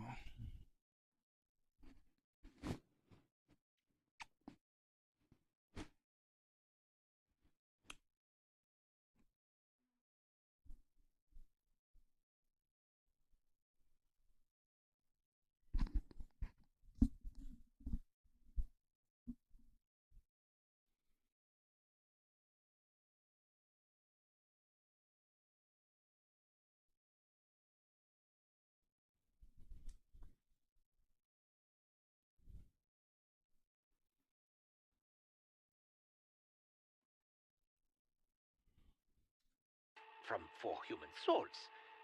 The Vril vessel, the elemental shard. All we need now is the Apothecon blood, and the Agarthan device shall be complete. End log entry 1474. Or should I say 1474? Doesn't matter. All that was left to complete the Agarthan device was the blood of an Apothecon. Unbeknownst to Richthofen or anyone at the time, by siphoning the souls of those 4 together, it effectively bound them across all dimensions and universes. No matter what, bound them across opening an Apothecon. Unbeknownst to Richthofen or anyone at the time, by siphoning the souls of those 4 together, It effectively bound them across all dimensions and universes. No matter what, no matter where, these four were stuck with each other, though they wouldn't know it. Seeing how Richtofen began using Group 935's resources for his own personal projects, Dr. Yina saw it the perfect time to prove his loyalty to the organization in an attempt to clear any and all thoughts the others might have had that he might be a spy due to being American. You cannot do this. You have no authority. You left me no choice, Dr. Richtofen. You used 935 resources to work on personal projects. You've been threatening the employees, myself included, and you're clearly suffering from excessive 115-induced delusions. Suffering from excessive 115-induced delusions? How dare you accuse me of such vile lies! Dr. Maxis has ordered the elemental shard to be sent to Division 9, where they are better equipped to study it appropriately. You are to cease experimentation on the test subjects and put them on ice. You are to return with them to Der Reese and meet with Dr. Maxis. He would like to discuss your dedication to the cause. Mine? Dedication? All of my projects, my programs. You think I'm not dedicated? You have taken everything from me. Oh, well, I still have the DG2 in active development. I suppose that's something. Actually, no. I'm afraid Dr. Maxis has canceled its mass production as well. Scheiße! This is all you're doing. You are intentionally sowing discontent. You are trying to destroy us from within. You're working for the Americans, aren't you? You're a spy. Just like Dr. Peter McCain. Dr. Maxis would never have hired Americans, no matter how much genius they have. No, Dr. Richtofen, that's your paranoia talking. You've been exposed to Element 115 for too long. I'm just a loyal servant to Group 935 trying to protect its interests. Now, if you have any issues, I suggest bringing them up with Dr. Maxis. Oh, don't you worry, little lying apple pie brain, Herr Yina. I intend to bring up a great many things with Dr. Maxis. Richtofen was forced to put Dempsey, Nikolai, and Takio on ice, hand over the elemental shard which was to be taken to Division 9 where they could properly study it, and he was forced to return back to Derice with Maxis. And to top it all off, mass production of the Wunderwaffe was cancelled. Understandably, this pissed Richtofen off as he felt betrayed, and so he formulated his own plan to deal with Maxis and Samantha in the process. Like I said earlier, he came to form a hatred for Samantha, though we never really see why. Log entry 1475. Date, October 1st, 1945. Die. As for the control group tests, they have been put on hold. Recently, I discovered that Dr. Max does not plan mass producing the DG2 as he swore he would. If he won't move those plans forward, then I won't continue following his dream of an undead army. He doesn't deserve his perch of power. He doesn't know what to do with it. But I know just what to do with him. And I'll take care of that little brat if I get the chance to. Before we go any further, we must first talk about the progress being made on the moon with the MPD during this time. When we last left off with them, Richtofen had just placed Dr. Groff in charge of its oversight. Group 935 has defied all those who doubted our cause. Since the discovery of element 115, we have achieved so much. Our weapons program alone has advanced beyond even our wildest expectations. Furthermore, the fact that we have been able to establish a permanent base of operations on the moon itself leaves me filled with optimism for the future. We can literally do anything.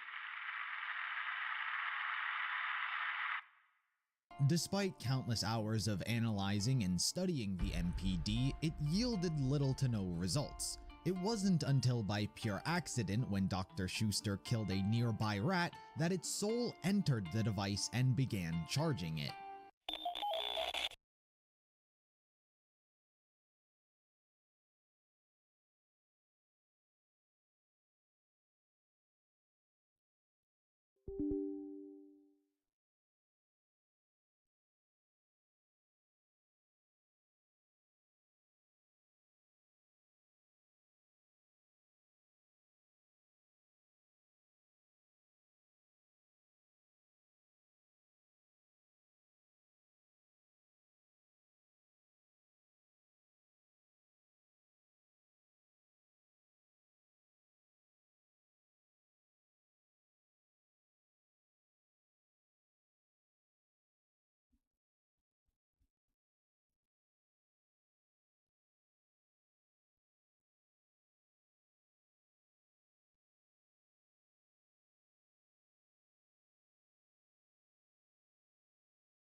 Log 1075. Dr. Schuster and I have spent countless hours with the pyramid device in an attempt to understand how it functions. We have made little progress until now. Today, we uncovered what looks to be some kind of tank with a glass-like front. The glass itself seems... I've got you now, Rat. Kill it, Schuster. Did you see that? Look, the capacitor is illuminated. The tank is filling. The machine. It seems to be activated. What did you do? I think we just discovered what powers this machine. This information was swiftly sent to Richtofen, who had no hesitation in what needed to be done. Richtofen arranged for various scientists and soldiers to be sent to the moon, where they would be sacrificed to charge the pyramid. Station, this is Eagle's Nest. Status update, over. Hello, Doctor. We have the shipment and are carrying out your orders. Grim work, Doctor. All in the name of science, Dr. Gruff. Continue until the tanks are full. Yes, Doctor. May God have mercy on us all. For Richtofen's plan to succeed, it would spell the downfall for Group 935 entirely. He intended to execute something known as Operation SHIELD, also known as Security Protocol 935. It is never directly explained what this is, but logic would dictate it's the emergency measure everyone is to take in case of an outbreak. All Group 935 members are equipped with cyanide pills to kill themselves so as to not suffer a gruesome mauling at the hands of zombies. Group 935 would effectively die.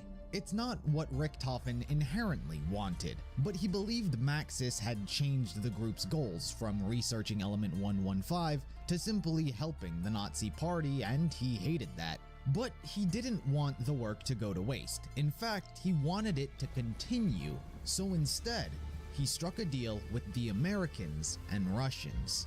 He agreed to hand over their research and findings thus far, and even have scientists, which he trusted, be transferred over as well under their supervision. Considering how Group 935 was at the forefront of its research, they agreed. October 10th, 19... You've done what, Dr. Richtofen? Oh, I'm sorry. Do you not see the microphone in my hand? Recording for posterity is important. October 10th, 1945. You've made a deal with the Americans? And the Russians. You can't forget them. But our work, this war... The war is over, Dr. Schuster. It is my responsibility to ensure the work of Group 935 continues. But these deals... It would mean the end of Group 935. The Americans and the Russians would tear us apart. Everything we stood for. Everything this organization stood for died the day Dr. Maxis made that infernal deal with the Reichstag. You and I both know this to be true. Listen to me and understand. Our technological developments with 115 are the envy of the entire world. These agreements guarantee our work will continue in America and Russia, and that they will continue with our scientists at the helm. I am sorry, but for our work to live on, Group 935 must come to an end.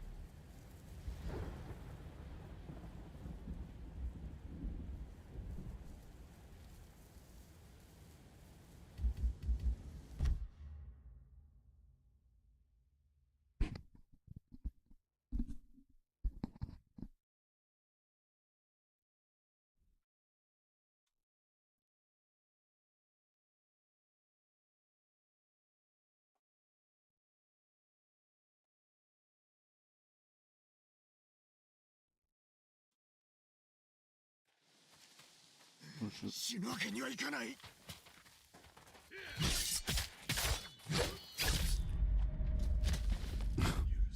don't remember how to do any of this.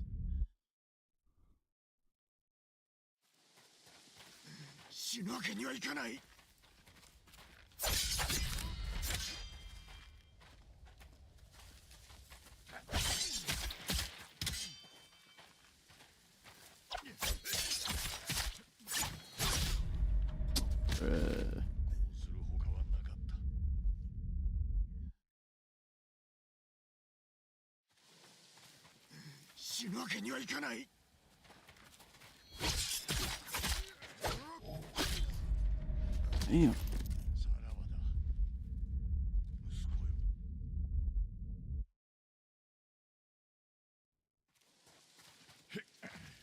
ご下地に背くわけにはいかん。 Oh. すまなかった。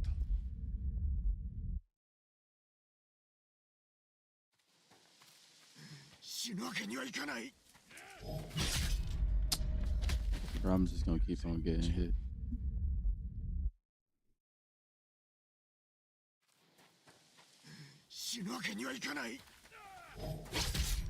Again. Again.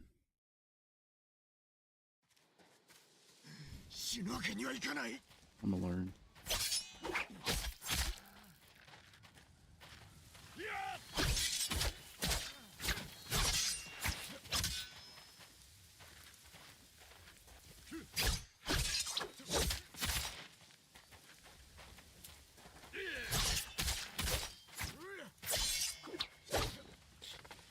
Oh shit. Oh.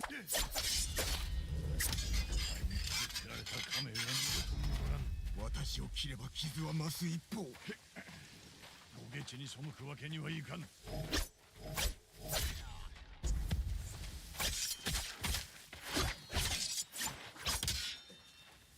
I'm barely doing anything to him.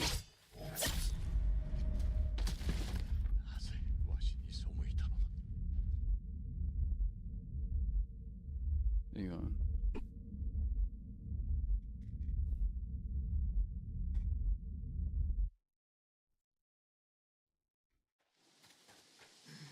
Alright.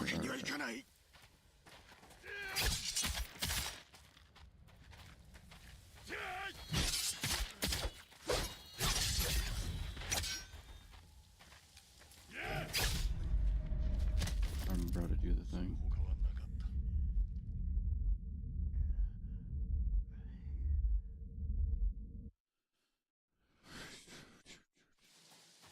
Alright.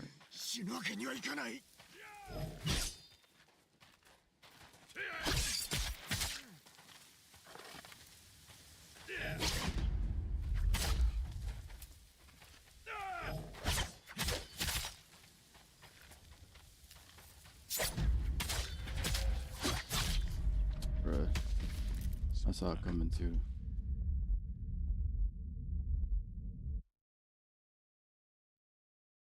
But what's my difficulty at? Am I still on like... Yeah, that's what I thought. ご下地に背くわけにはいかん。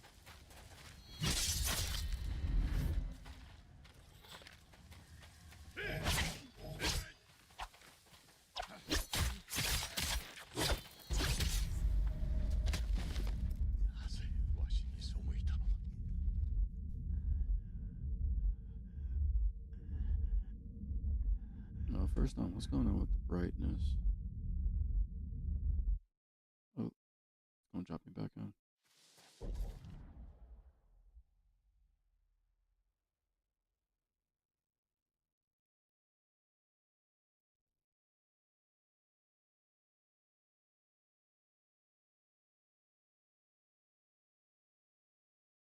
Oh, because HDR is on.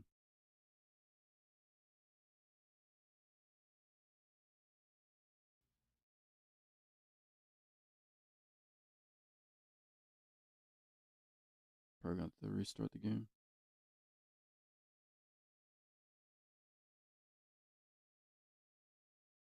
Yeah, got to restart the game.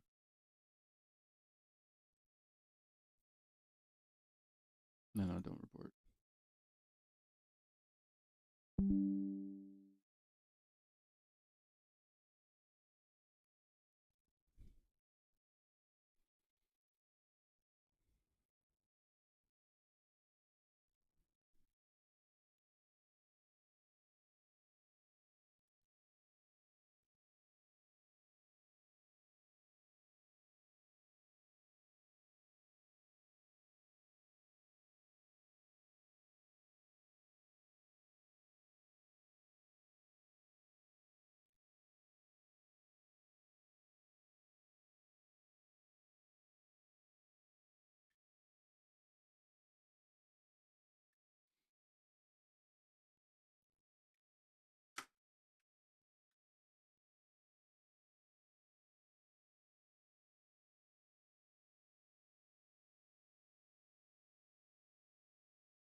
Bro, I don't remember how to do any of this stuff. I not do my special move.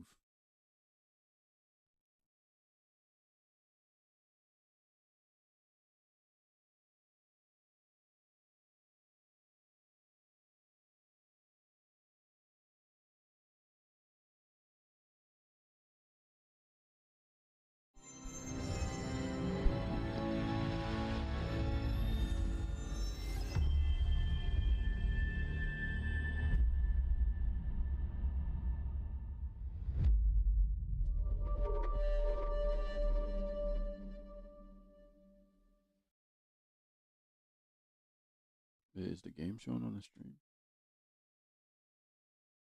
Yeah.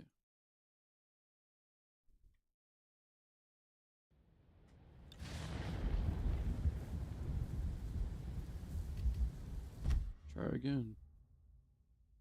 Hopefully not get fucked up this time. I probably am.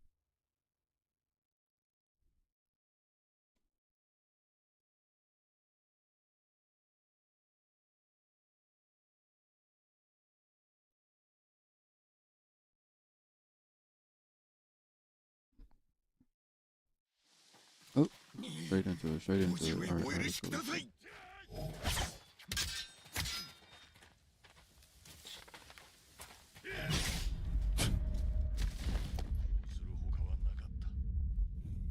Bruh.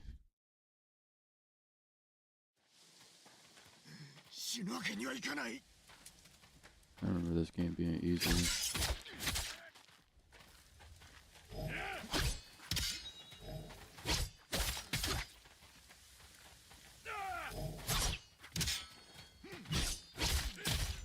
Damn. Why gotta do me like that, huh?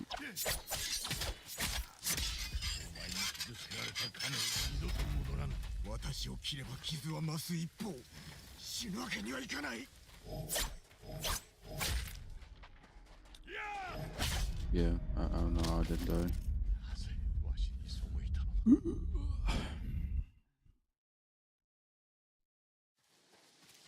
Try again.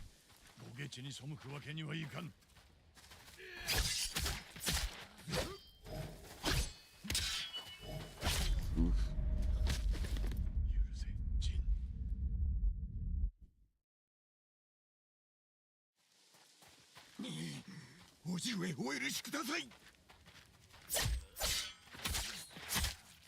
That was dirty.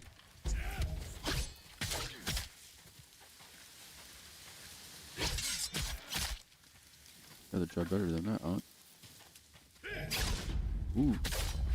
Gotta try better, huh? Try better.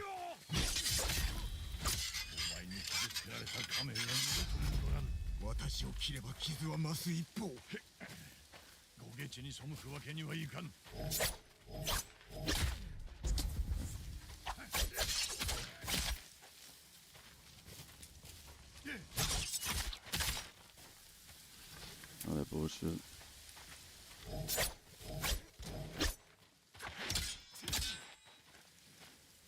What we doing? What we doing? What we doing?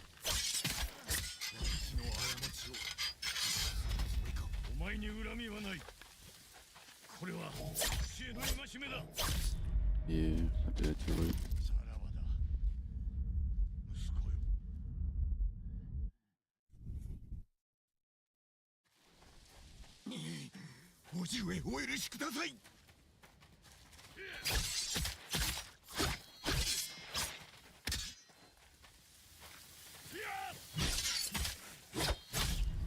Bruh.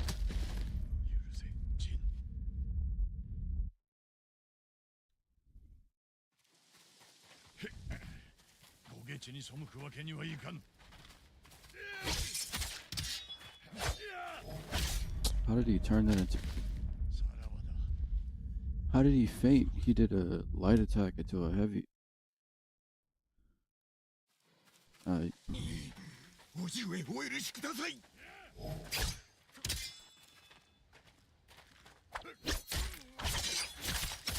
man hit me with a Euro step. Smacked the shit out of me with that shit.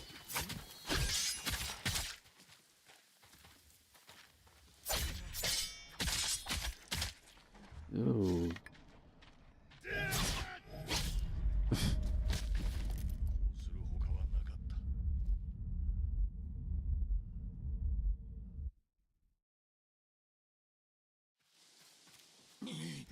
So great. So great.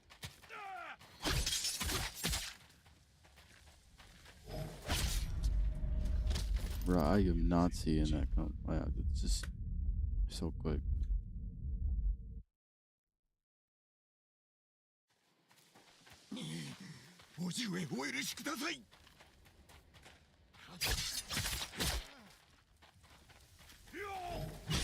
I don't know how I missed that. I don't know how I missed that. You had that, bro. Personally, I'd be tilted.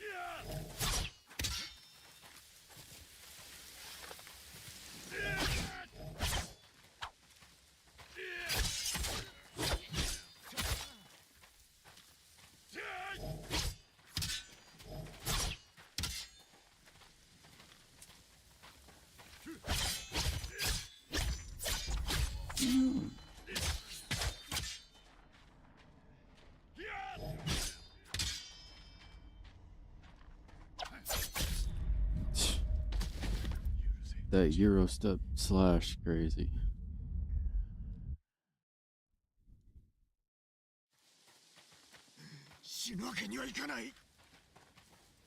Oh, shit.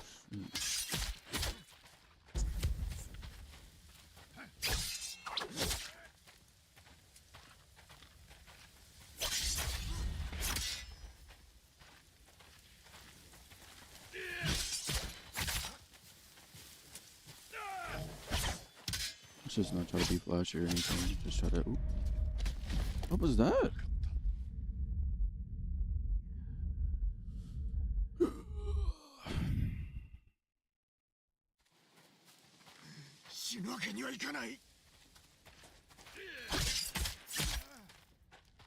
Look at that. I hit him 2 times and barely scratched his health. He hit me once. I'm over.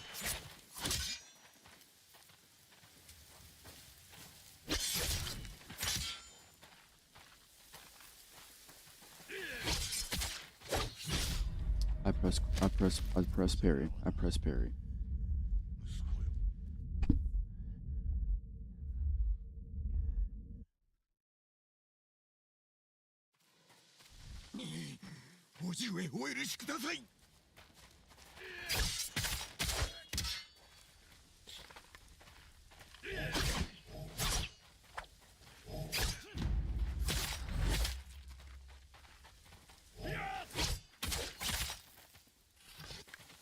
Bullshit.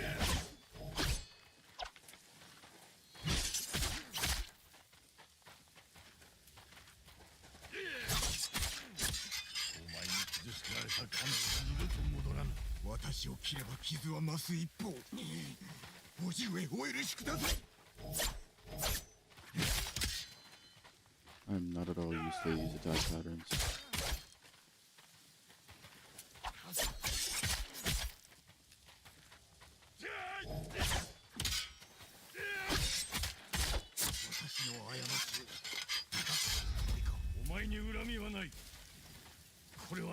I mean, not even my specials or anything.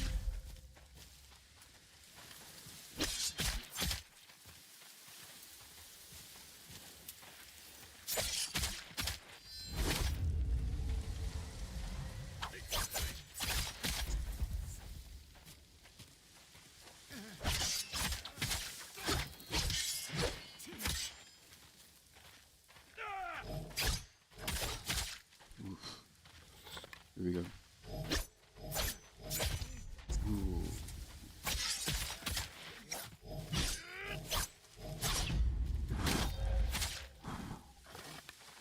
What?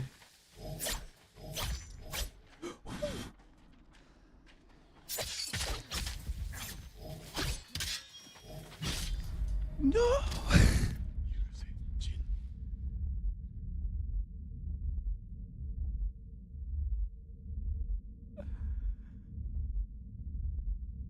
I...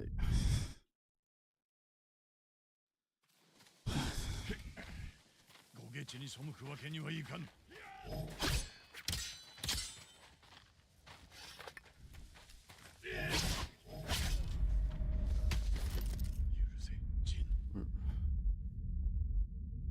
I could have just did a special right there, bro. I don't know how to do it. What is the thing?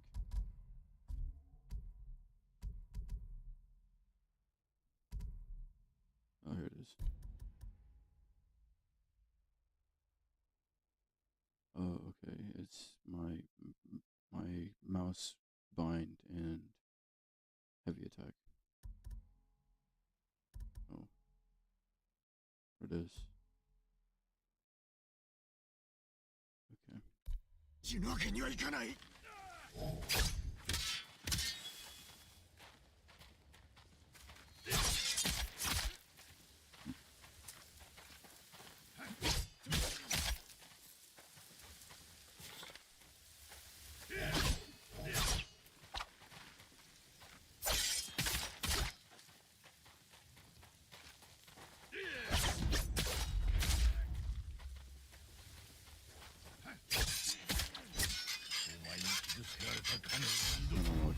私を切れば傷は増す一方、死ぬわけにはいかない。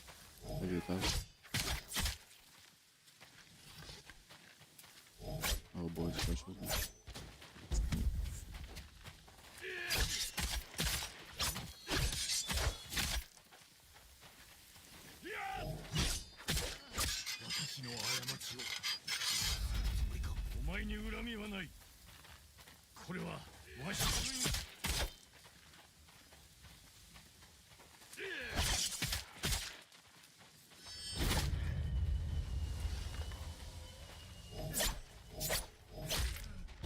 Of course, that last hit that always gets me.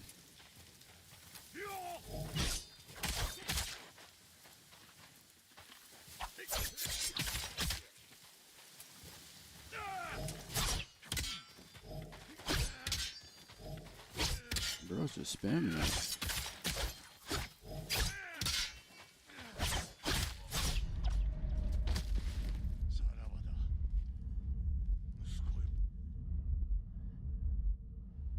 Bro was just spamming specials on me. Crazy.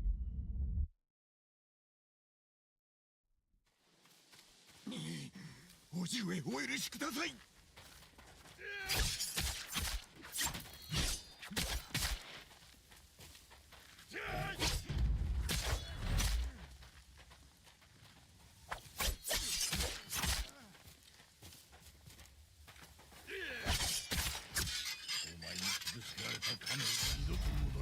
私を切れば傷は増す一方。おじ上お許しください。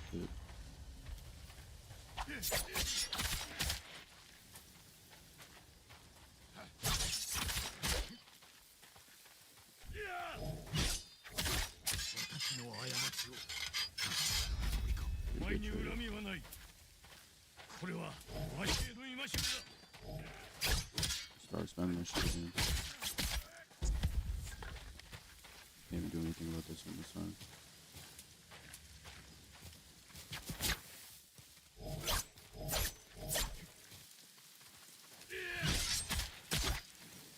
I should have came back with a plan.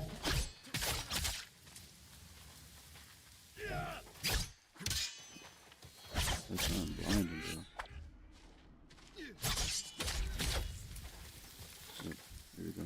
Come on. Bruh.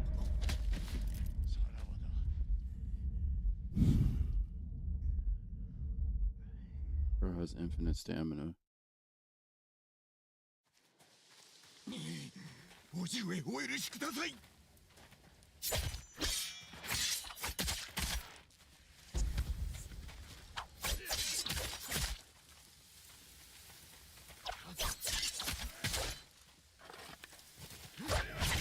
I didn't even mean to do that.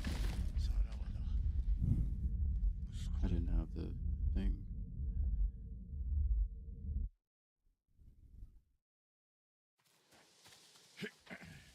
ご下地に背くわけにはいかぬ。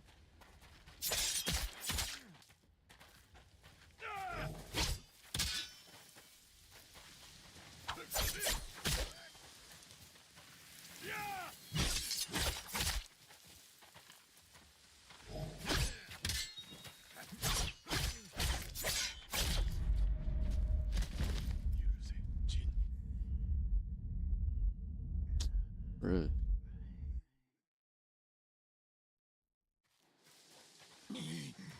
叔父上お許しください。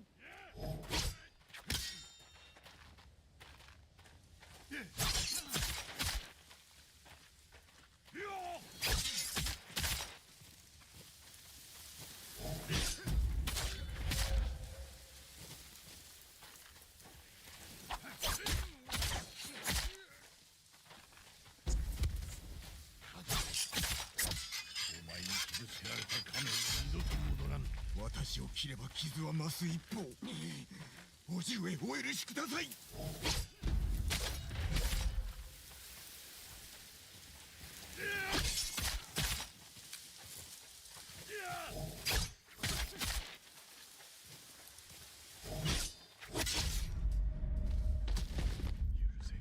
You got super armor or something?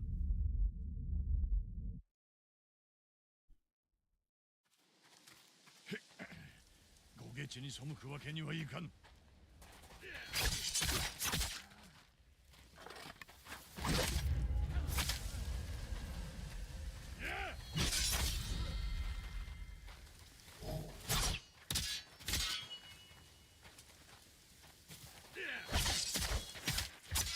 前に傷つけられた亀は二度と戻らぬ。私を切れば傷は増す一方。叔父上お許しください。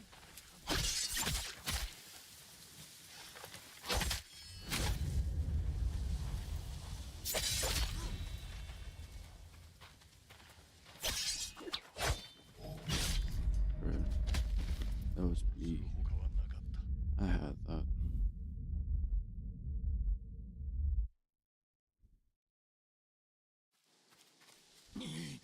叔父上お許しください。お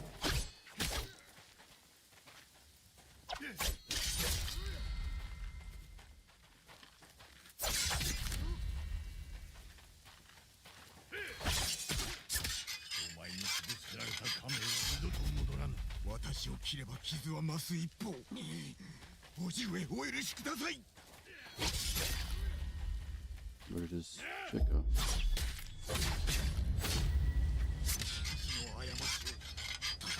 I barely did anything. That's fine. That's fine. It held me.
There we go.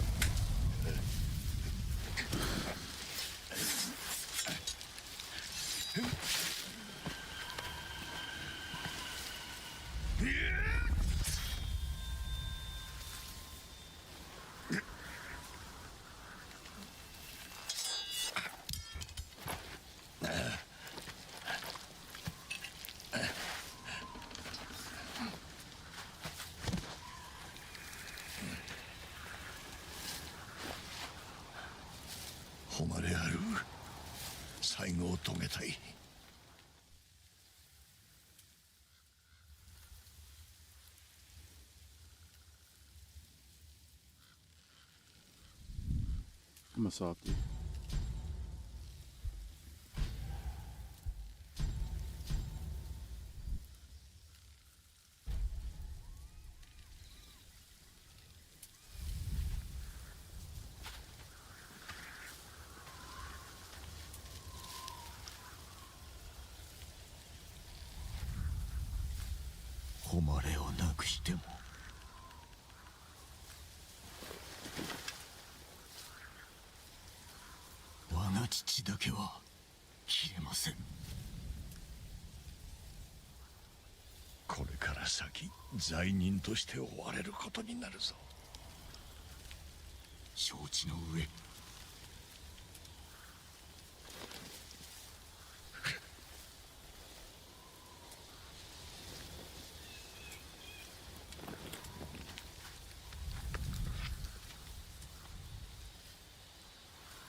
The phasing through the clothes is crazy.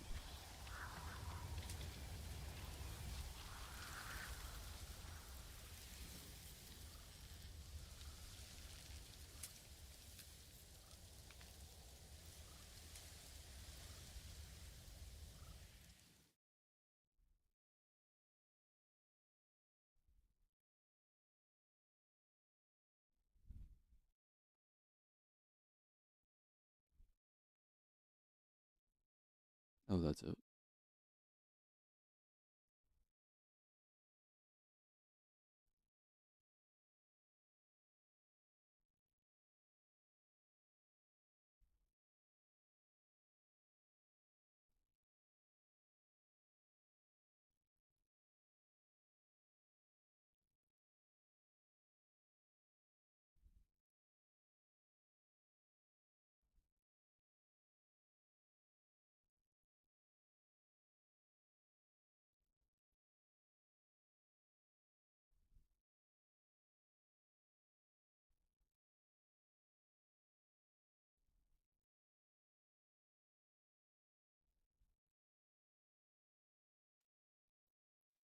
Alright. I do some side quests.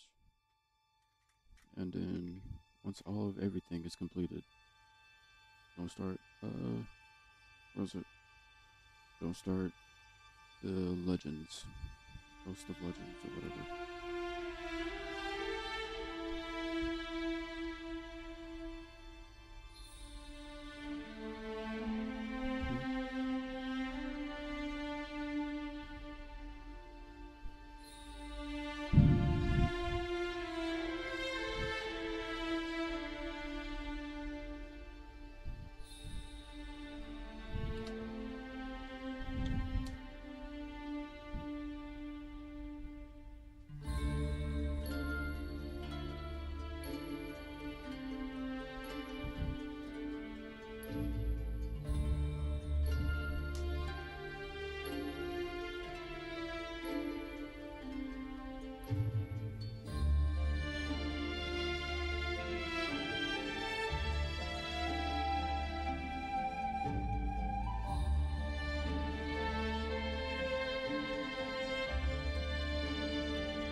Let me see when this vehicle is over.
連綿と続く一族の家紋、俺の代で絶やすわけにはいかん。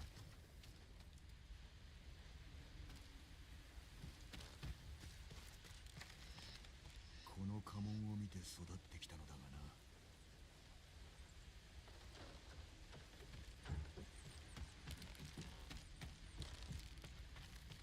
叔父上、お達者でしょうか。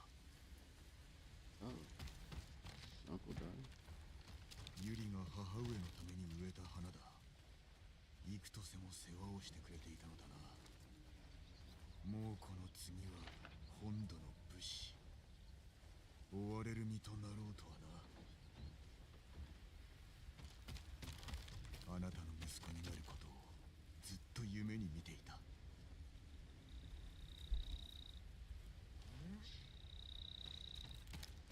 Hey, what's the thing for block?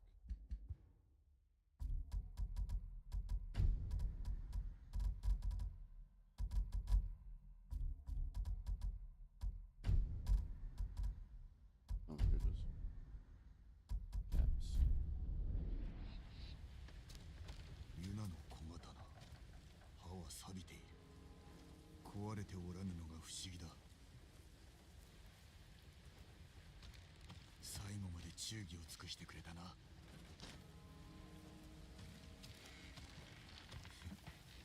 甘い匂いがするが、太刀にも勝る武器だ。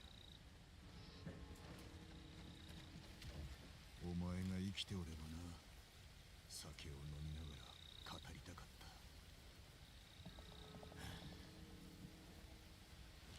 いつの間に作ったのだろうな。ユナには借りができた。返せぬほど大きな借りが。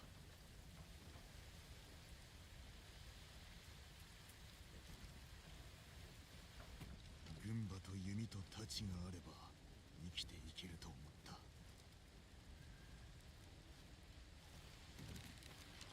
鍵縄ができるまで錯誤を繰り返したようだ。よく励んでくれたのであろう。ありがたい。一族の墓所で拾ったもの、枯れてもなお美しい。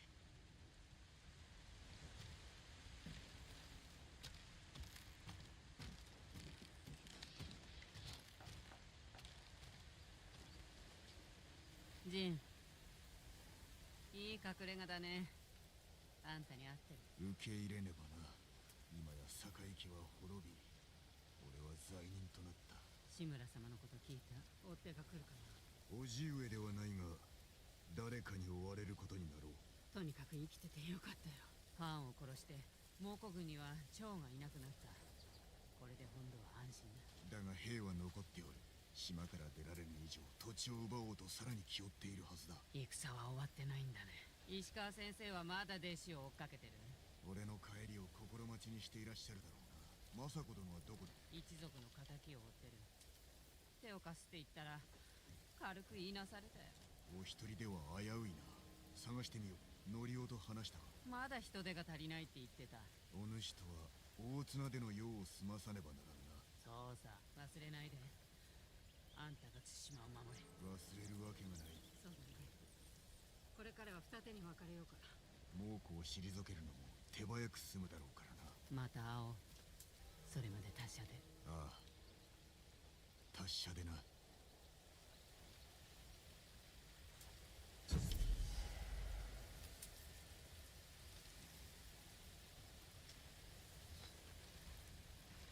I wonder what effects this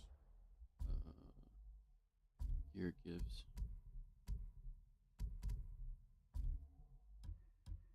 What do I have? I have any more katanas? Nope, it's the same ones.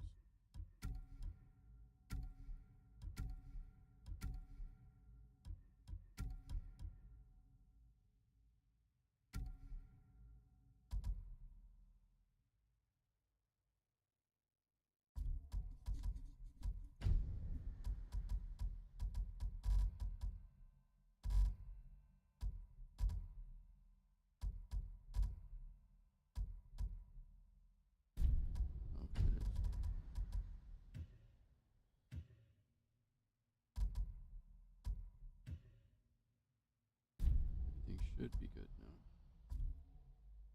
We'll see.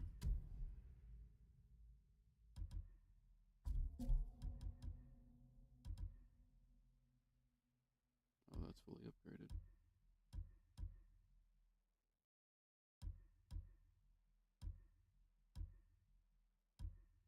Okay.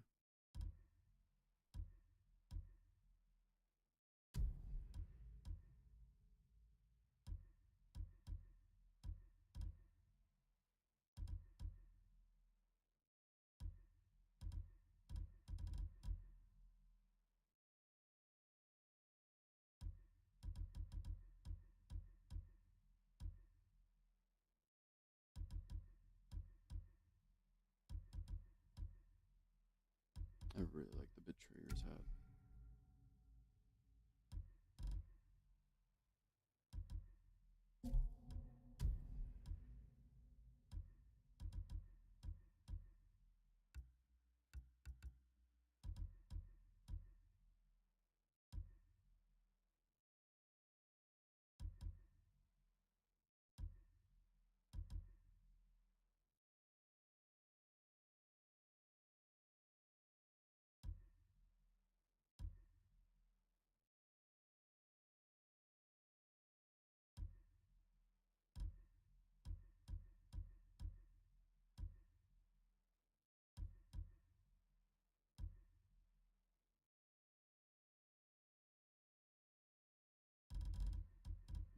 Ghost Mask, probably the best one.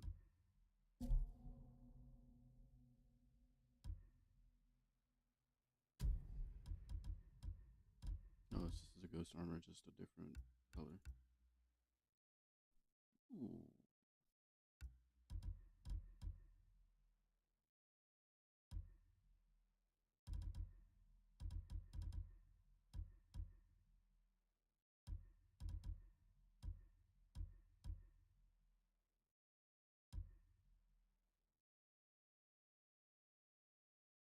What do I need for this one? Just more supplies.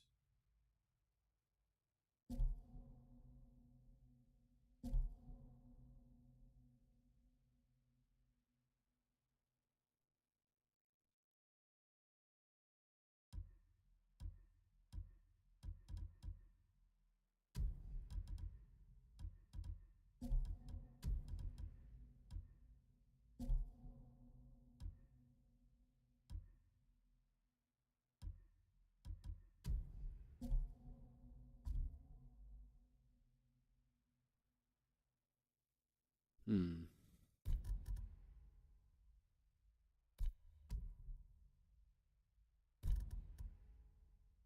Let me get this.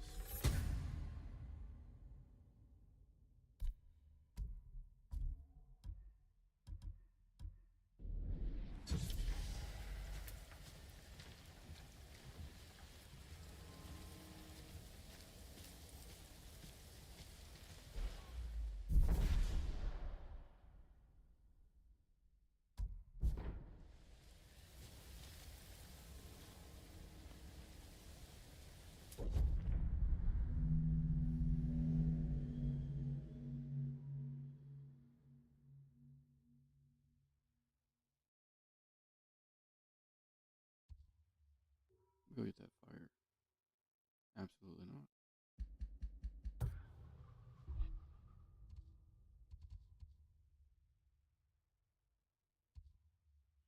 I want to go get that fire sword, flame sword. If I can. Yep, there it is.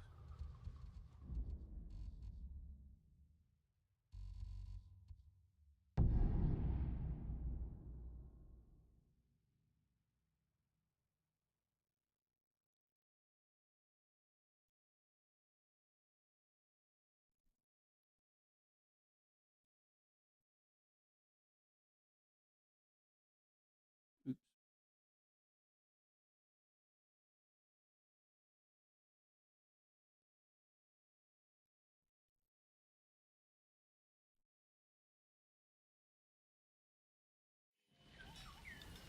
Sakai.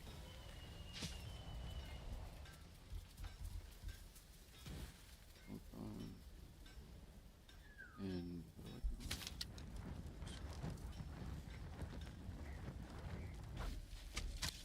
How do I switch?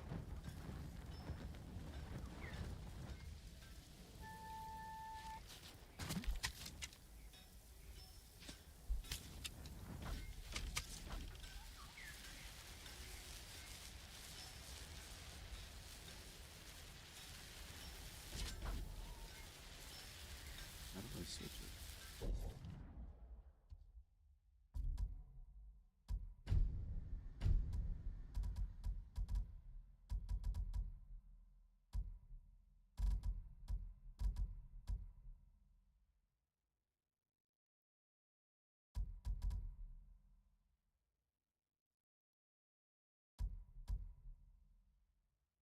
Yeah, I was pressing R.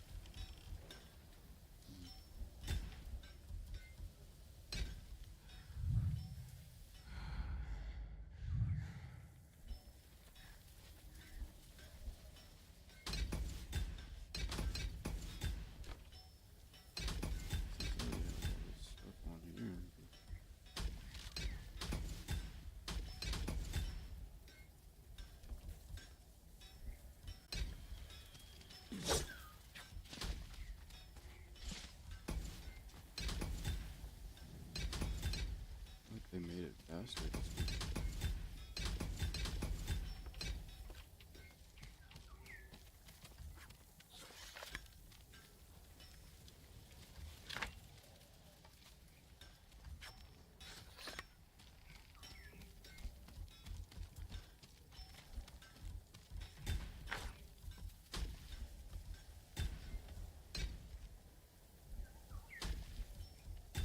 I think that's extra steps.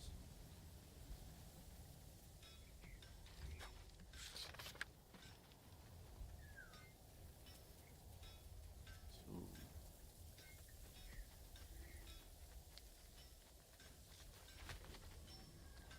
with flame.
They ain't hit no shit.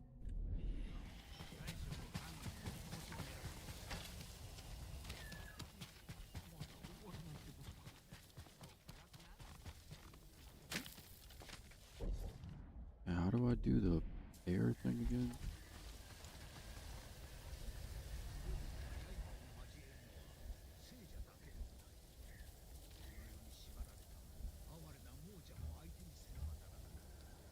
Oh, that's what it is.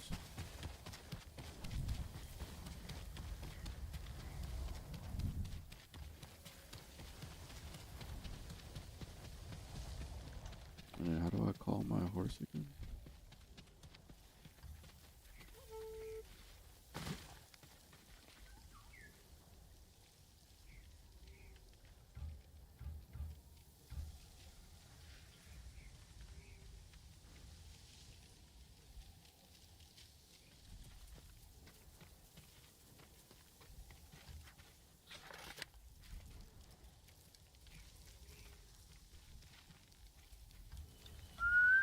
H.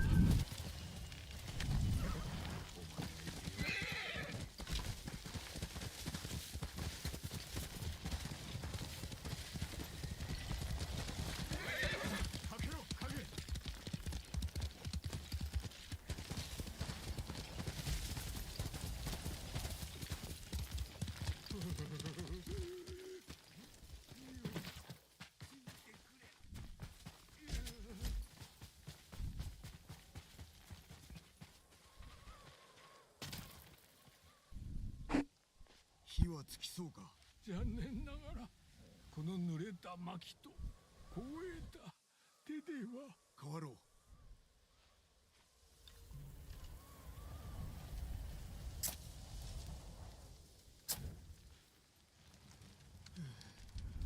これほど寒いとは。暖かいところへ行け。そういたします。ですが今は火を囲み、この山の言い伝えをお聞きあれ。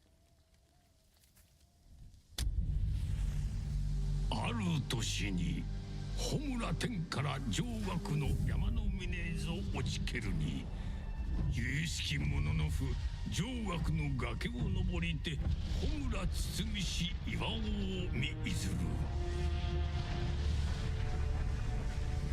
刃で穂村振らるれば、穂村は鋼包めども小野神はこともなし。暗示出したるその技を穂村の剣と名付けたり、岩尾のかけらを切り出して渡りたるは唐の国。これいずこより来たるかと僧侶博士に尋ねたり、旅を続けていくとせか、またも穂村の落ちぬれば、もののふ民に恐るるなかれと説き聞かす。穂村の剣は天よりの授かり物と信ずれば、もののふこれを隠さず望む者に伝えり。師から弟子へと伝えられ、ただ猛虎のみ技を継ぎ、対馬の民をなで切りに。されど噂の聞こえるは上岳山の頂で、穂村は待てり勇者来たらん。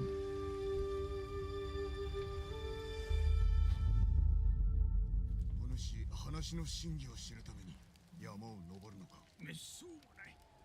ですが浪人に語り聞かせたところ、山に向かったようで光栄心でおらぬと良いのですが。山が隠し持つ秘密を探ろう。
I see it.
Where am I supposed to go? Oh. Oh, go up, go up, go up.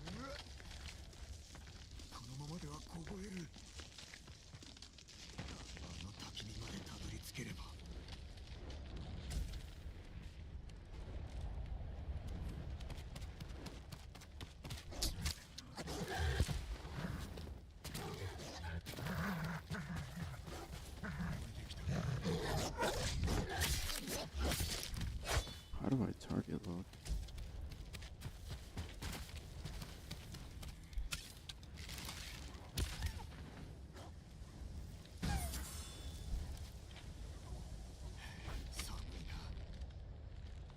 How do I switch?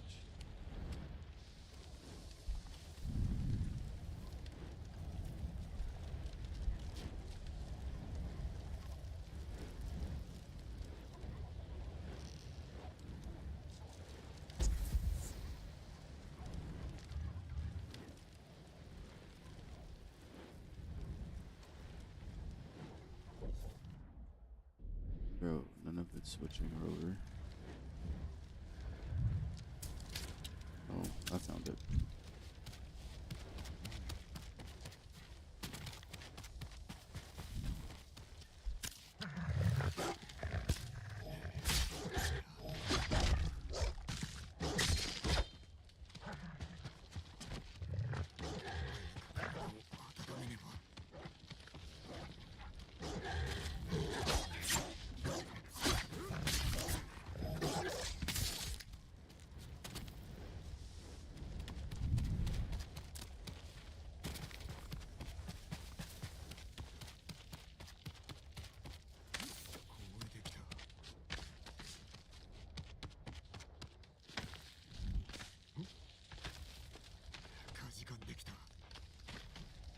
Where's that damn dog? さあ、木のそばへ来てください。助かった。お主は無事か。心は擦り切れましたがね。険しい山であるからな。頂には何を望む？答え、権力。何でもいい。火の剣ならば。この寒さもしのげましょう。そうであろう。あなたなら登りきれそうだ。どうかお達者で。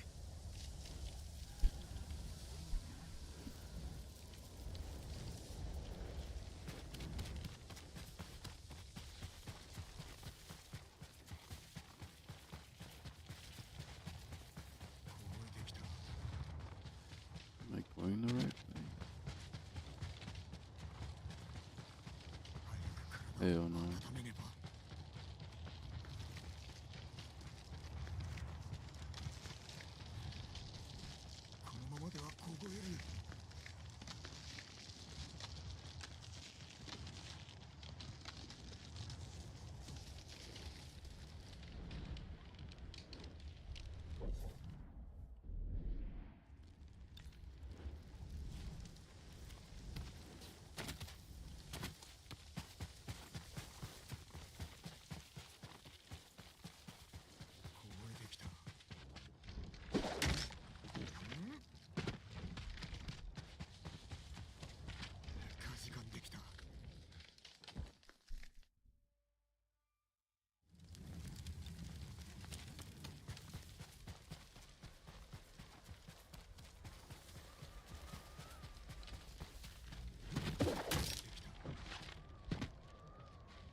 I'm even trying to do that.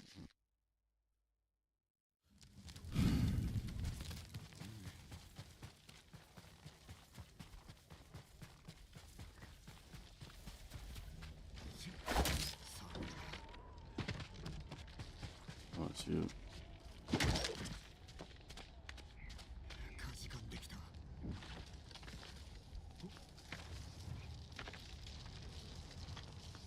火はないのか。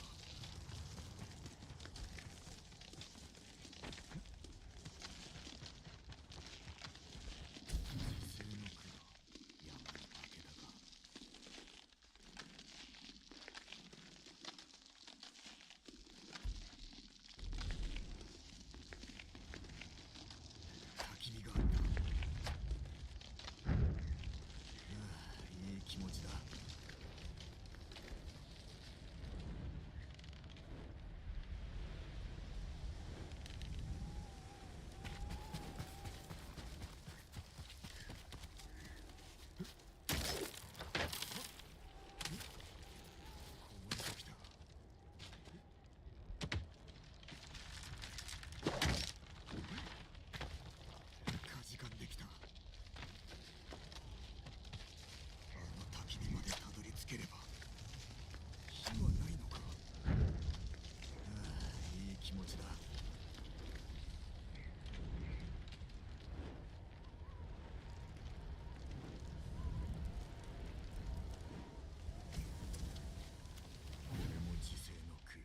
頂は寸前だぞ。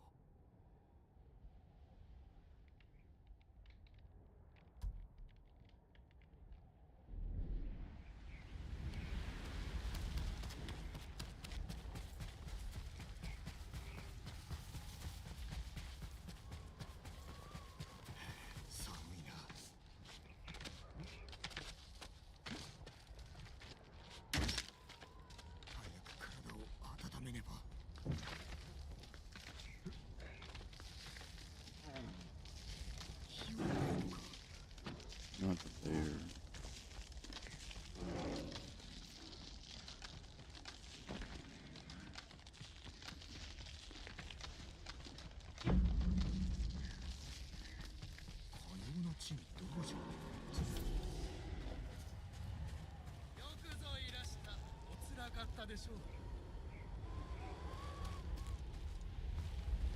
Sakai Jinだ。よもやここに人がおるとは。頂に着いたのはあなたが初。ホムラの剣をお探しですかな。猛虎が火をまとった武具を使っておるのだが。それは我が祖先から賜った贈り物でしょう。俺にも授けてくれ。お主の武芸の何たるか猛虎に見せつけてやる。小石を拾った後に私と手合わせしていただきます。さすればホムラの剣を伝授いたしましょう。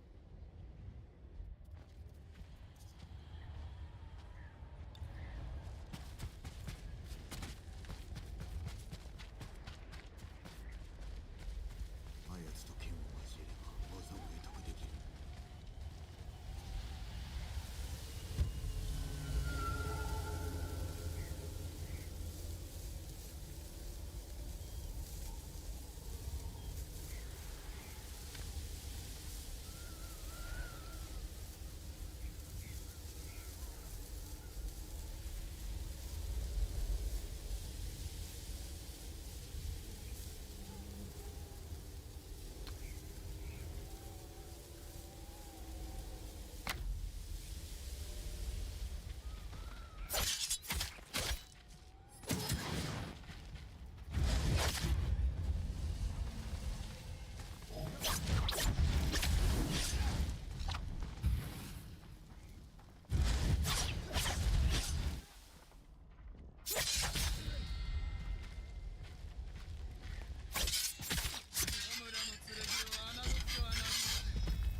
still getting hit by them.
I also dodging off as we're playing.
Gonna go out.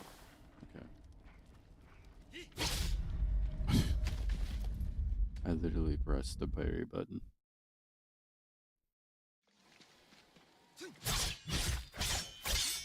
Okay, now they're just following me.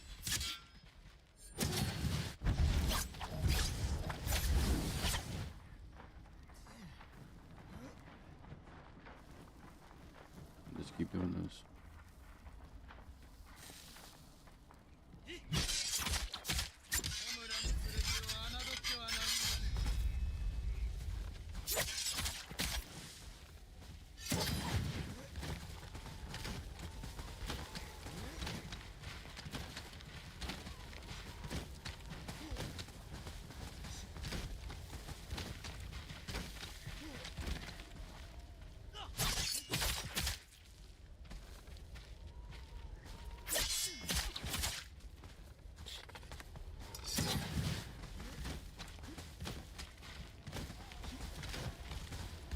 This is how we're gonna do this.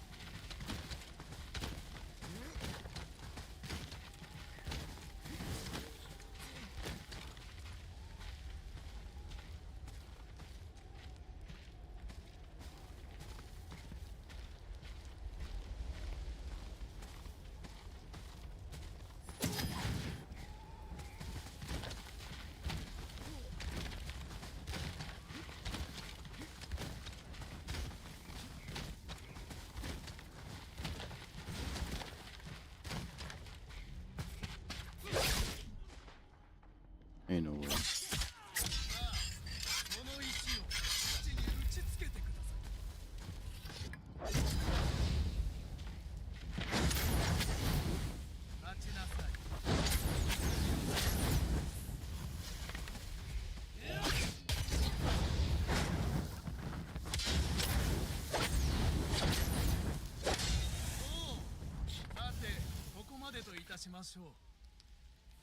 そうか。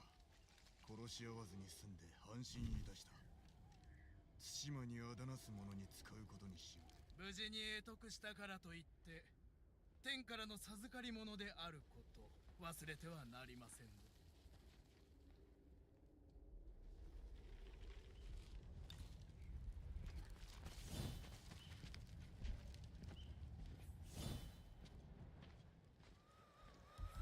No, fuck that, bro. I can just get that shit on fire.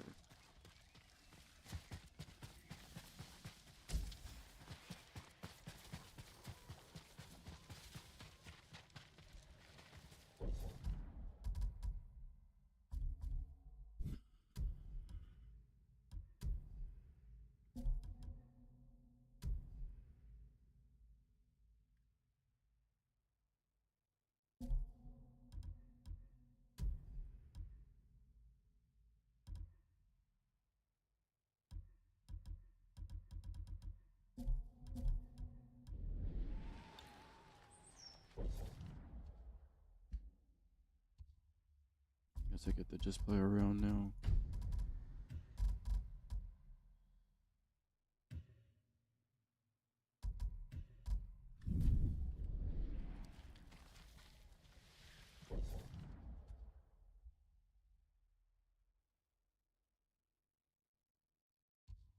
Let's start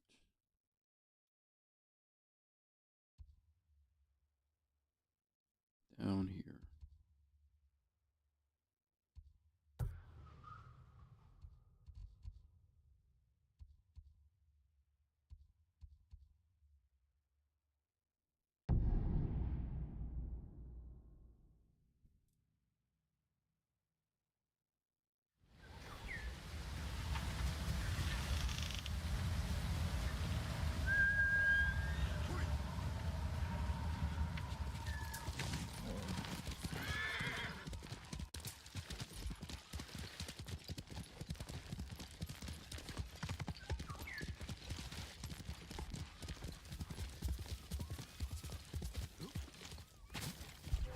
Great practice.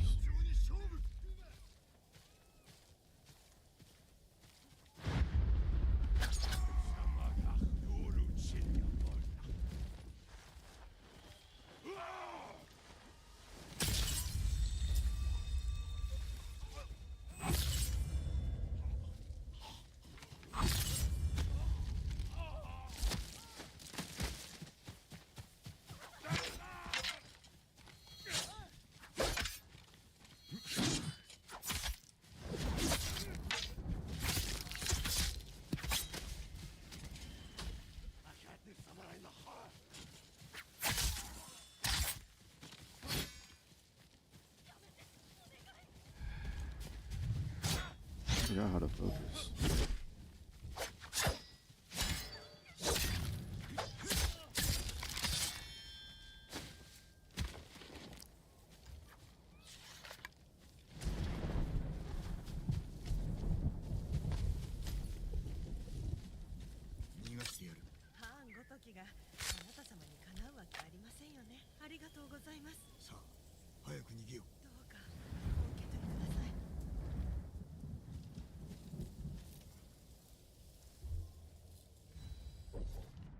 So, wait a minute. Crouch, interact, walk, focus. Yeah. Oh wait, is there no? I don't think there's a target.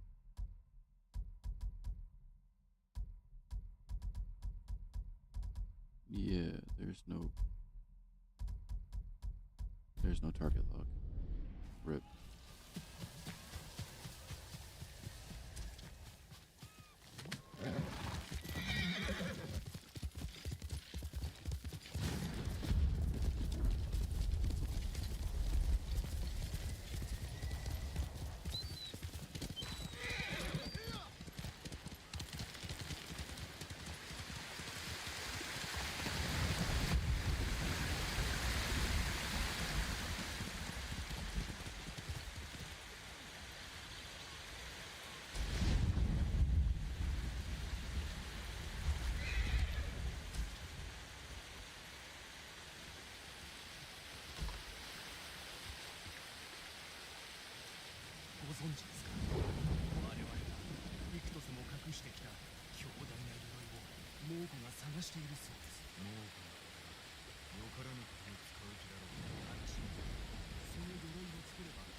赤島の近くにいるそうですよ。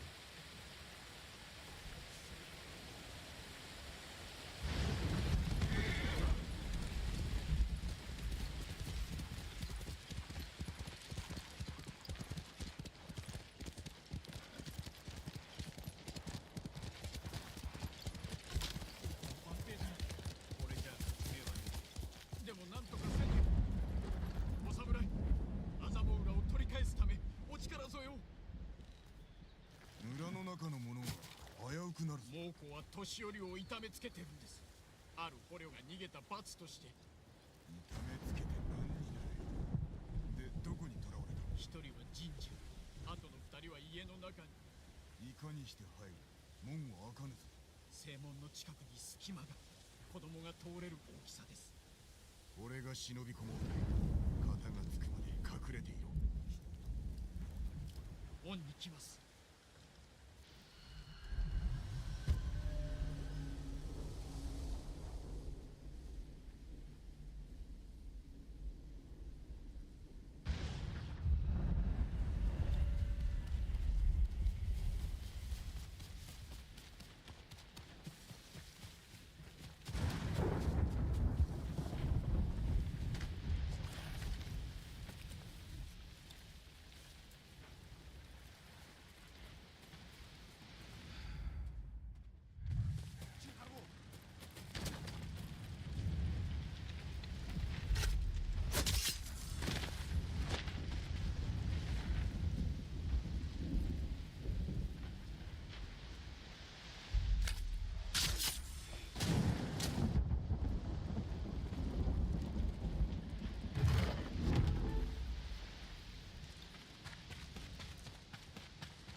Fight back.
How do I help her?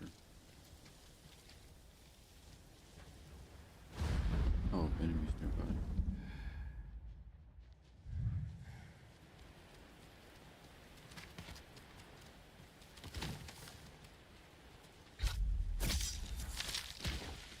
Forgot about chain assassination.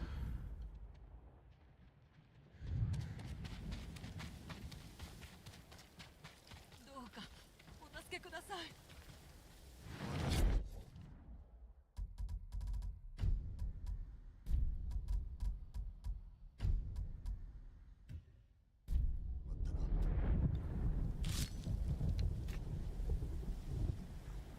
怪我はありません。手当てしろと言われたのですが。断ったのだな。しばらくどうか梶山をお助けください。どこかの家に捕らわれているはずです。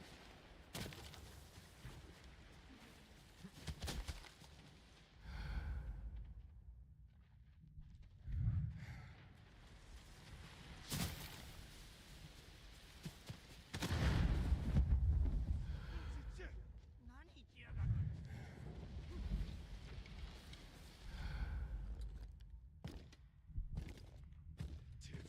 殺してやる。何時に鍛え方を教えろ。断れば首を切り落とす。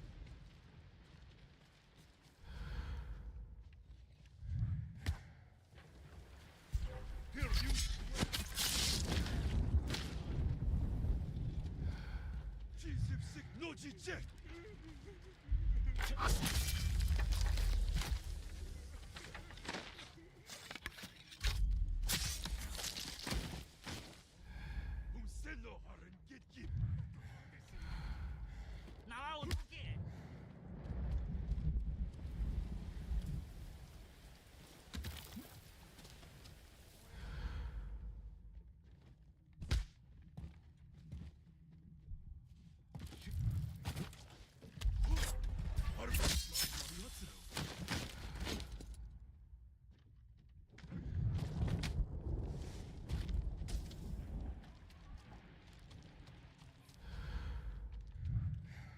Oh wow, I walked right past him.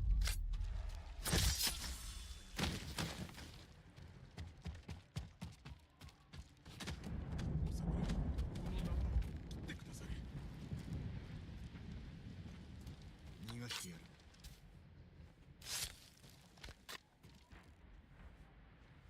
もう安全だ。タカという鍛冶屋のようにわしも殺されるかと思いました。タカは村から逃げた。安心しろ。しばらく身を隠せ。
新しい網を作れ。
馬が歩かなくなれば俺は蹴る。お前が動かなくなれば俺は蹴る。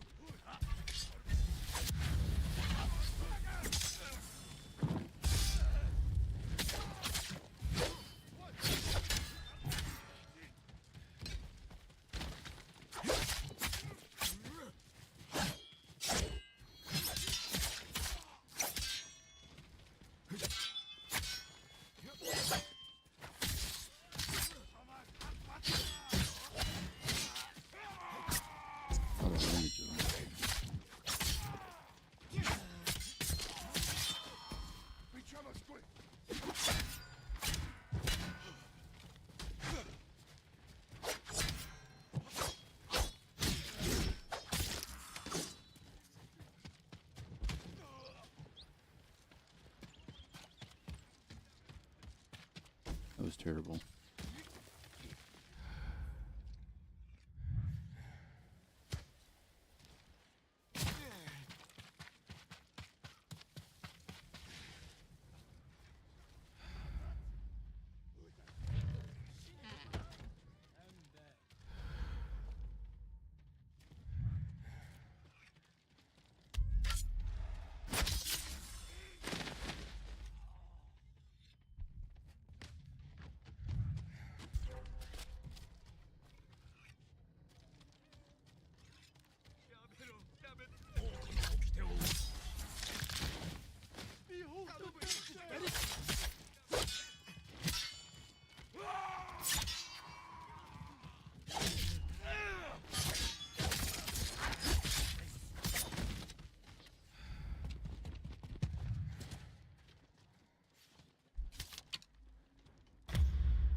Muraosaka. いかにも。もうこの掟を受け入れねば村の者を皆殺しにすると脅され、諦めるところでした。よくぞ耐え抜いたな。安全になるまで隠れていろ。もうこの隊長に家を乗っ取られました。どうか奴も退治なさってください。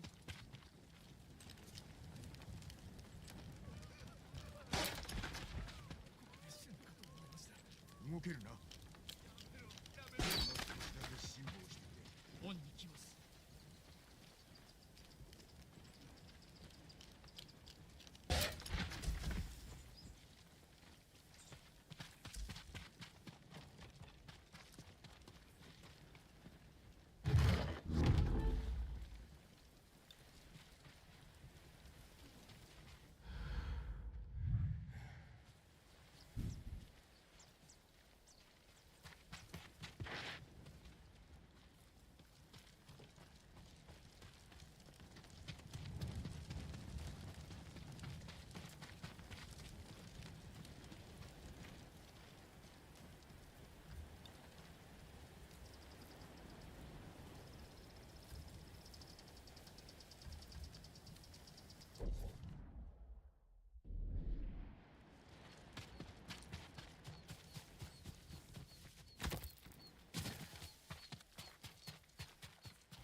侍か。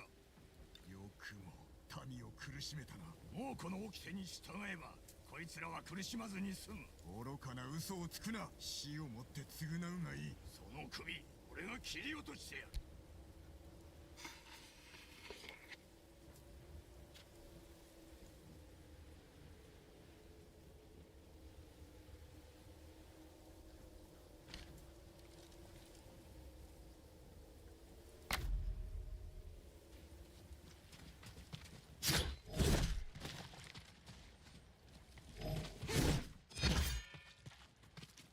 Where's my shield?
Ooh.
このご恩は忘れません。安全なところへ抜かれてないぞ。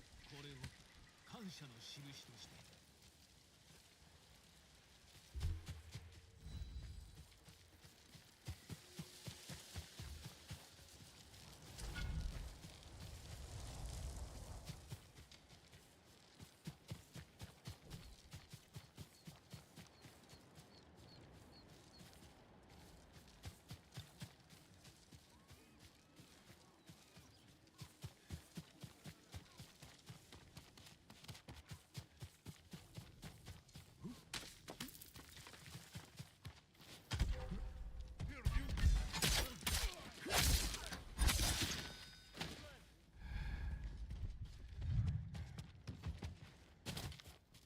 الناس مسترشد حقوق اقسم الساموراي بوكسة هاجوس ارتين بقى يمضى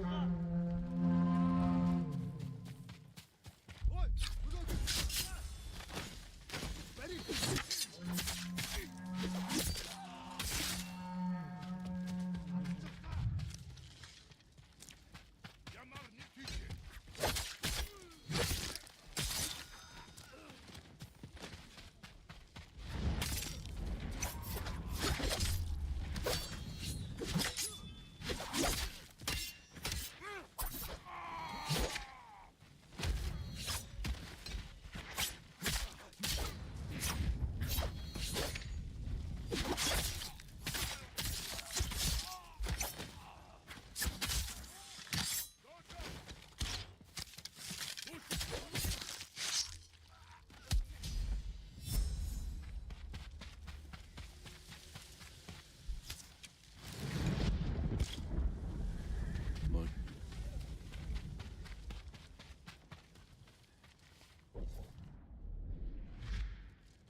that's interesting.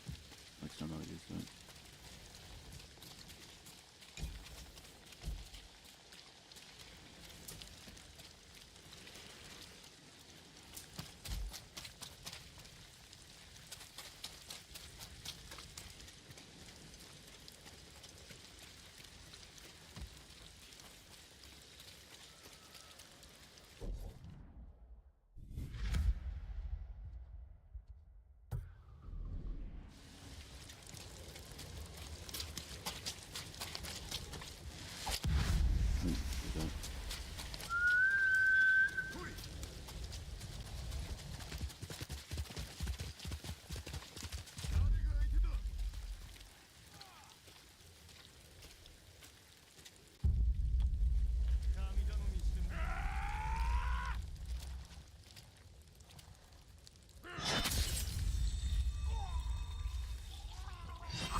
That's just cartoonish.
That would be cool.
Hey,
勝ちましょう。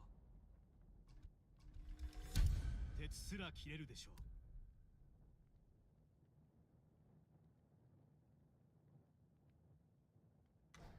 う。また来よう。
待たせてしまったな。来てくださったのですね。道中気をつけよ。どうぞこちらをお受け取りください。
海賊から救ったのです。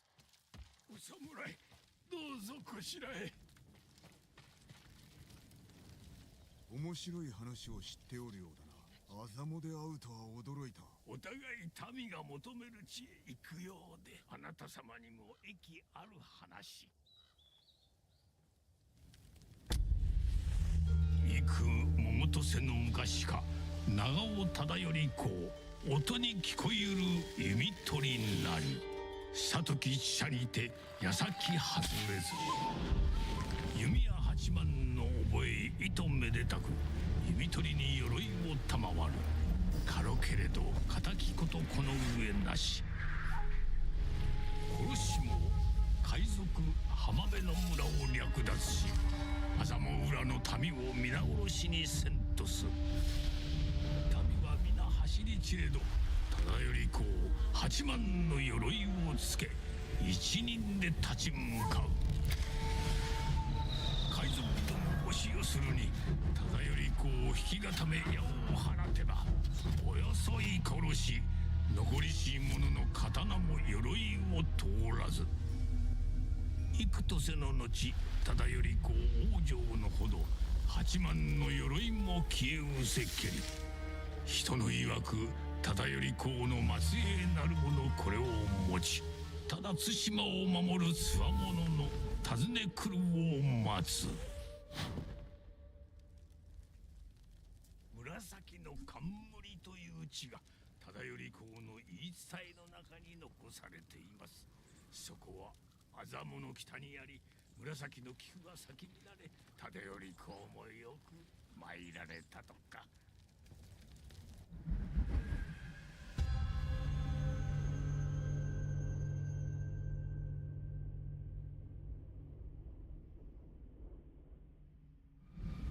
猛虎を倒すためならば手段は問わぬ。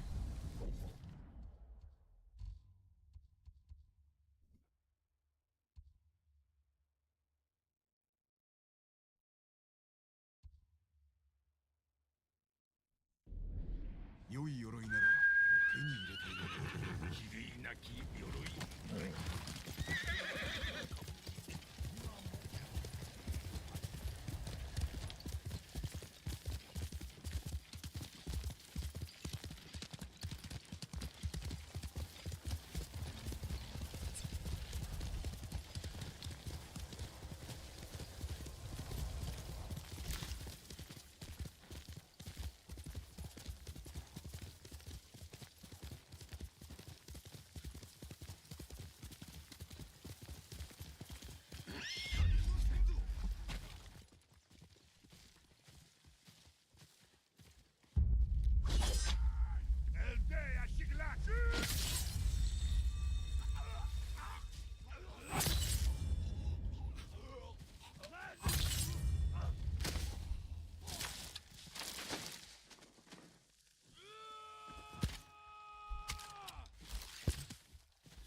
Point to wing.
Yeah, okay.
紫の菊だ。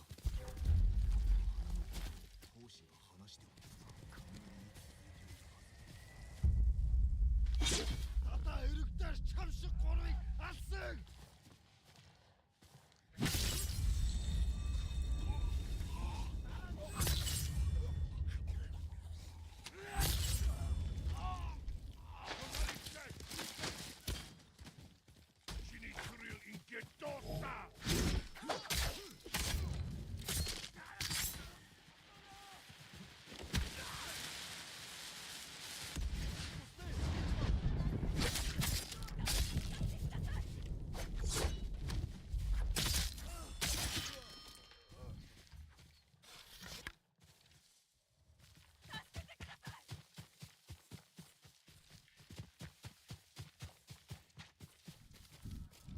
してやる。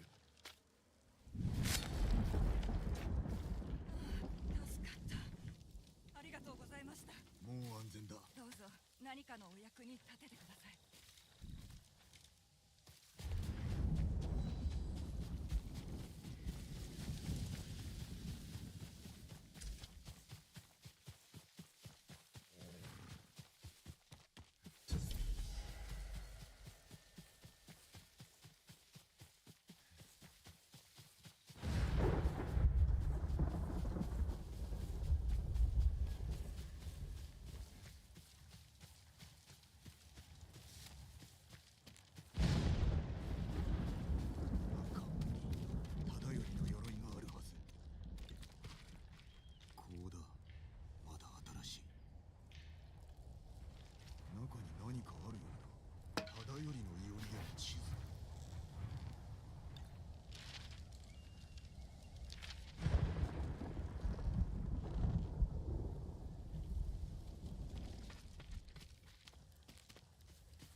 険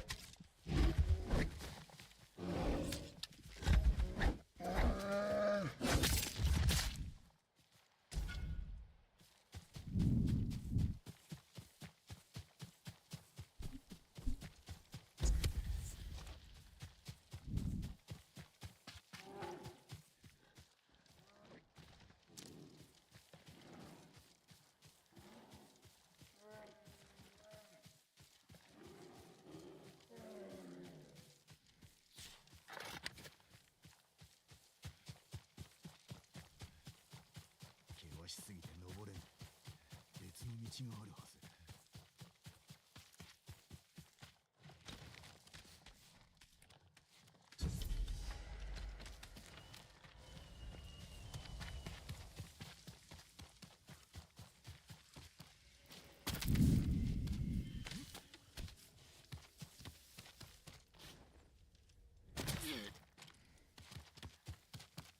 Barely.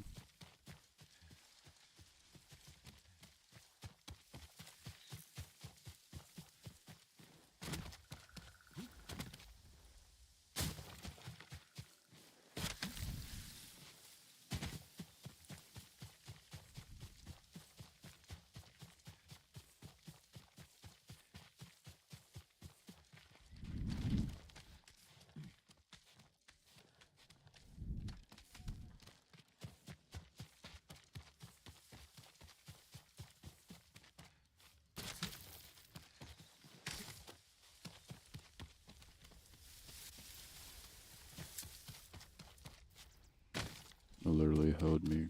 猛虎だ。なぜここが分かった？地図、冠のものと似ているな。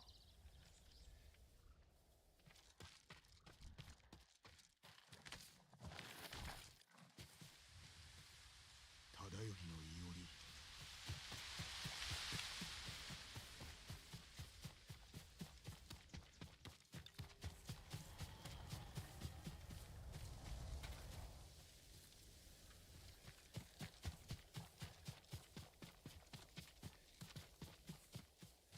誰の墓だろうか。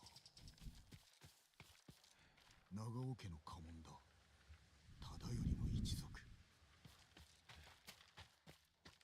紫の冠と同じ子。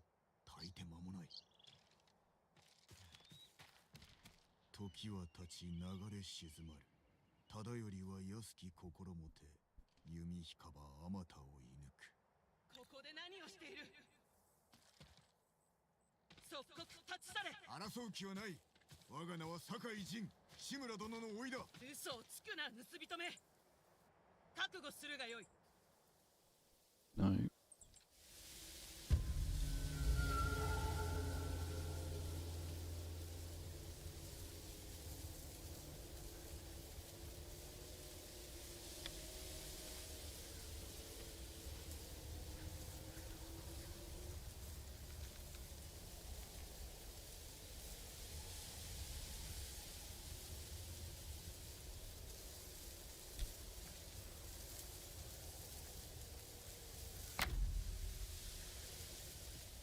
殺したくはない。諦めろ。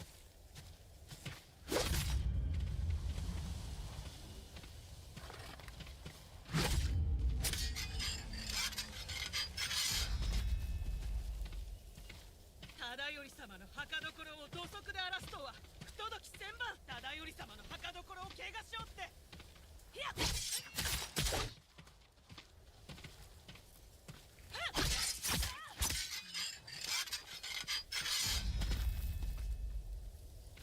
敵は同胞にあらず。猛虎だ。薄汚い盗人風情め。負けてなるものか。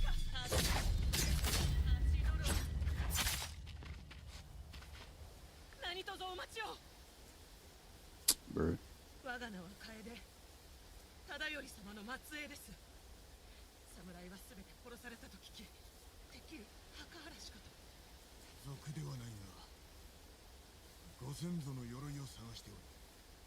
あなたにお譲りできれば良いのですが、鎧は行方知れずで。探す手立てはないのか。古い書にこんな一文があります。忠頼公はアザモーラを永遠に見守ると。鎧の隠し場所を示しているのでしょう。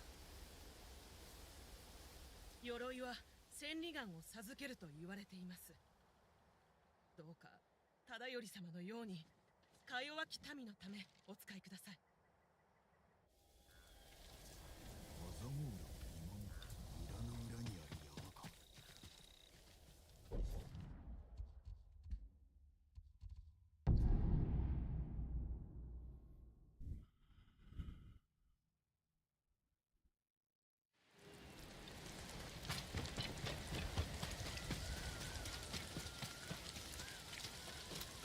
役立つものばかりです。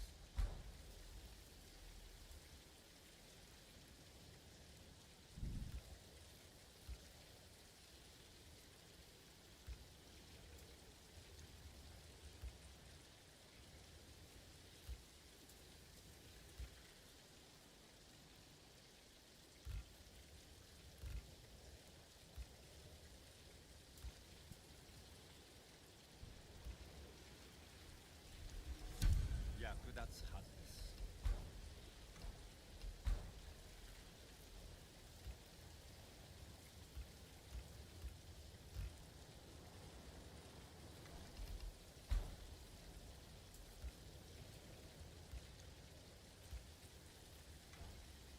では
酒井様、よく来てくださった。忠頼の末裔に導かれた。何があっ忠忠頼公の嫡男が書いた巻物を猛虎が見つけてしまったのです。私はその解読のため連れてこられました。鎧は奪われたか？いえ、酒井様が来ると信じ、違う場所へ行かせました。賭けに出たのだな。私の勝ちですな。鎧はこの石碑の下にあります。さあ、ご自分で手にしてください。忠頼の石碑。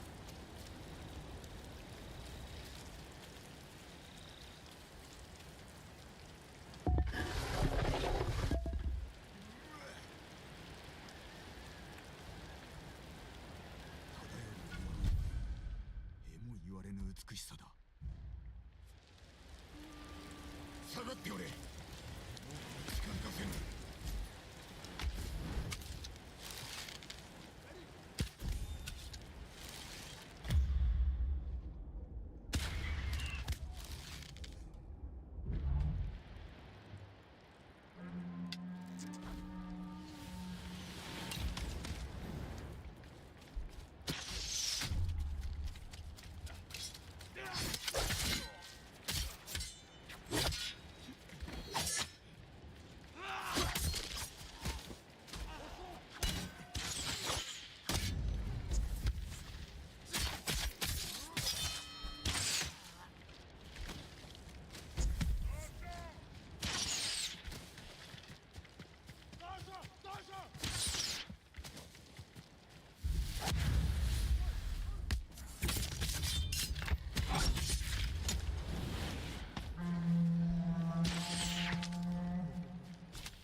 Didn't mean to do that.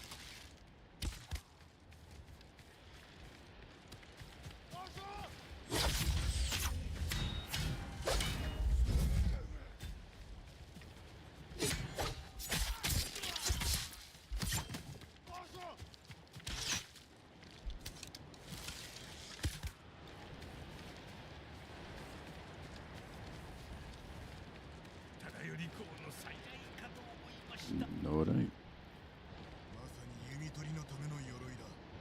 あなたにお話ししてよかった。さて、そろそろ出立いたします。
Alright, I think we're gonna stop it there.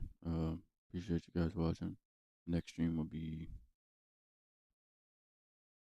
some more Kratuga grinding for sure. But over the weekend's probably gonna be some Ghost of Tsushima just to get all the side quests done and start doing the Ghost of the whatever it's called, the multiplayer thing.